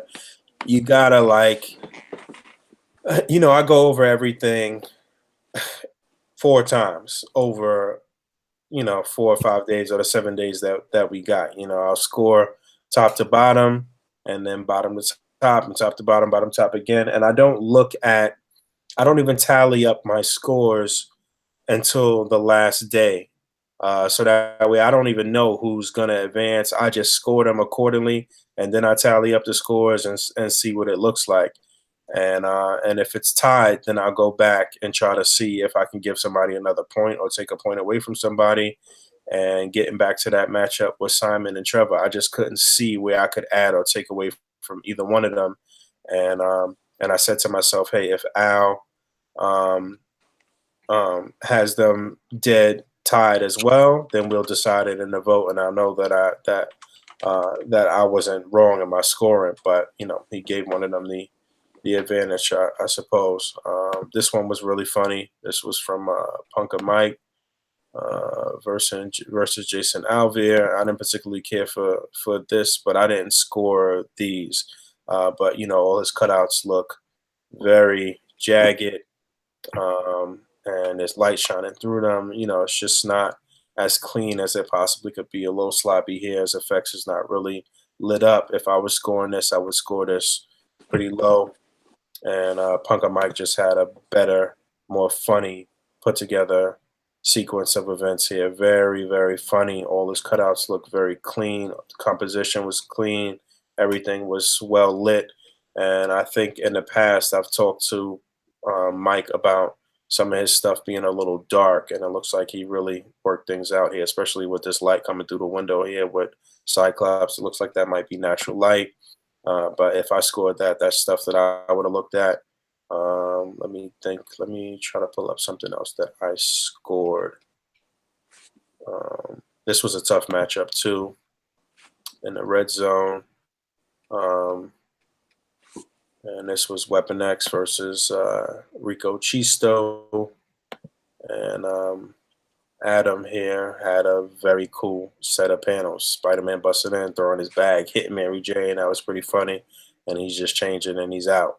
But if I was judging this and looking at the floor of the panels, this seems a little off. It seems like it's 1, 2, 3, and it seems like 4 should be here, and this should be the 5th one, but it comes here first, and I thought that was kind of weird. But again, I didn't score this one, so I don't know what the judges were thinking, but I thought this was still really cool.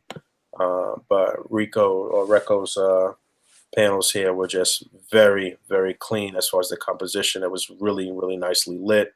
I'm not really a fan of this Revel Tech body, even though he did get him in some really nice poses, but I feel like he could have just did this with a regular Legend and it would have still looked, the same for the most part. He could have still, put this across with a regular Legend. And I didn't understand here, this was brought up too by the judges, but I didn't understand what was going on here because it looks like he did something very similar to what Michael Whisman did in the last round in this last panel. This looks extremely similar to what Whisman did in the last round as far as something hitting Ryan on the head and these smoke effects. And I didn't understand what that was. I don't know if he was taking a shot at Whisman or if it was just something that was totally unintentional and a coincidence or not. But I did think this was still very, very clean, and he does very clean work. All right, I'll go over one more that I scored. Let's see. And then we getting out of here. But, yeah, we're going into the 4th round now, and this round is the theme is trigger happy, so it's going to be about a bunch of gun battles and stuff like that. And these entries are due on Friday, May the 5th, 2018 by 11:59 p.m. Pacific time. So don't snooze. It's Sunday now. You pretty much got less than a week to get your next entry up, and you should have already been working on your entry. And yes, the post date is on Friday, as it was in this round. So don't snooze and don't wait to the last minute. And let me see. If you're you're losing.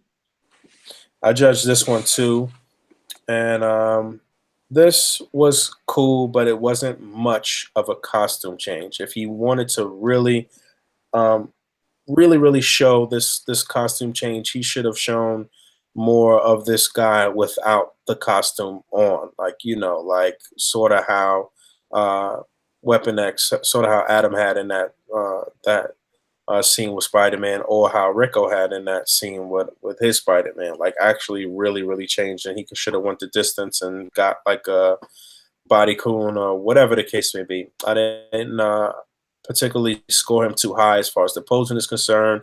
I kind of wish he would have switched up the hands here and made it really look like he was tying a shoe or whatever the case may be. I did like this area as far as the props and backdrop and stuff go. He's got the basketball there. That makes sense or whatever. I didn't really like that it changed to all white here, but it could make sense. I guess he could be standing in front of this entrance here. I kind of wish that in this last scene that you saw a basketball rim or something.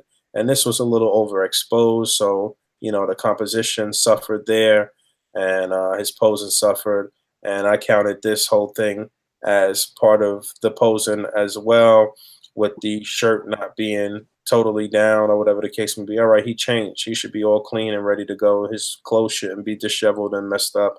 I'm thinking about all of that stuff. And these cutouts, this one looks like it's homemade. And, these just didn't look that great. So I don't remember exactly what I scored it, but it wasn't the greatest score. And Logan Stark, who does very good work, I don't know what happened here. There was no costume change for one, so I definitely scored this low as far as the creativity and concept goes. His cutout was pretty much almost immaculate. You can see a little bit of white there, but there was no costume change. Yeah, your spider sense is singlet. Where is the spider sense? Because you have no effect either. If he would have had that there, that could have counted. He needed 2 more panels. You know what I'm saying? Or or maybe take out one of these panels and add 2 more panels so you can actually see him costume change. So obviously this was rushed. Obviously it was last minute, but I gave him a pretty decent score as far as the props and backdrop goes. This all looks very good, and but I'm pretty sure that Akira Joe advanced though anyway, because this just had 2 things that was missing. He didn't really target the concept, and there was no effect there either. So yeah, just giving you a little insight on how things kind of go and how I scored a couple things. And I'd like to do this more on my channel in a video specifically for that. But yeah, we're still moving forward. Like I said, there'll still be a lot of surprises throughout the competition, and yeah, just stay tuned, man. There's still a lot more competition to go. I mean, we pretty much at the halfway mark, I guess you could say. So it's still a lot of fight to happen, and that's it. I've been talking for 20 minutes or some shit. So let's take one more question if it's one down there, and then we'll move on and we'll get out of here. I'm excited to see what happens next round. I got a couple of ideas in the mix. I'm just super excited to see. I think the same thing's going to happen where everybody thinks like a certain scene is going to unfold and they want to stay away from that. So probably see the creativity flowing. Like another thing I will say another thing is like always think outside of the box with this. Like the description says, you know, it's trigger happy. You think guns, but like, you know, there's other ways that stuff can play out as well. Yep. So it'd be cool to. And that goes with everything, you know, and that's part of the reason why the themes are a little vague sometimes. They give you a nice little outline of things that you could do, but like, you know, you filling that in can be any number of limitless possibilities. You know what I'm saying? So, so yeah, people definitely thought outside the box for costume change. And yeah, man, I'm definitely excited to see what happens next. Anything else you guys want to talk about or say before we get out of here?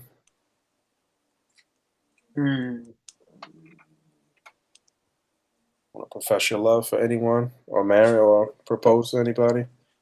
No. It's been a long time coming. You can't see it. I'm on my knee, but I'm just joking. I have no proposal of any sort. I don't like anything, and I'm not putting a ring on anything. This has been another episode of the Articulated Comic Book Art Podcast. Thanks for hanging out. All of our information will be in the description below, so you can follow each of us on our respective Instagram accounts and YouTubes and all of that good stuff. I'm definitely looking forward to seeing that ubiquitous review piece, so I'll update this video with the link once you put it up too. And yeah, if y'all want to plug anything else specific, then do so. But all my information is below. I'm not plugging anything except the tournament. Oh yeah, you can view the tournament on Facebook on the events tab. There's usually a bunch of links that come out directly to the Facebook post, but then those matchups also show up on our Instagram account. So definitely follow Articulated Comic Book Art on Instagram as well. All right, y'all want to say anything else? Rick, what you got going on? You know me. I'm doing a whole lot of the same damn thing. Out here posting shoes and not toys on my Instagram. And talking way too much about theories with John Sergio. Hell yeah. So if you're looking for strange theories that you're going to wildly disagree with, hit up me and John. And yeah, at some point soon, me and Pancho will do that Dragon Ball thing, so be alert. One of these days. One of these days. for me, I'm just chilling, hanging out. My Instagram is basically where I post all my stuff. Poncheezy, aka Ponchesi. Just doing my thing on Instagram. That ubiquitous review is coming out soon. I was hoping to have it done by tonight. I wanted it to coincide with the Infinity War release, but it might be tomorrow. Worst case. As well as I started editing newest episode of Posing Ain't Easy. I know that's a ghost that follows me everywhere. So yeah, Posing Ain't Easy is coming out super soon as well. Hoping to get that done this week. The beginning of the year is like always nuts at my job, like the first half of the year, and then like dead in the summer it kind of slows down. So I've been like working super late lately, getting home at like 8, like 9. So there's really not a lot of time to focus on my hobbies. So a lot of this stuff will be coming soon.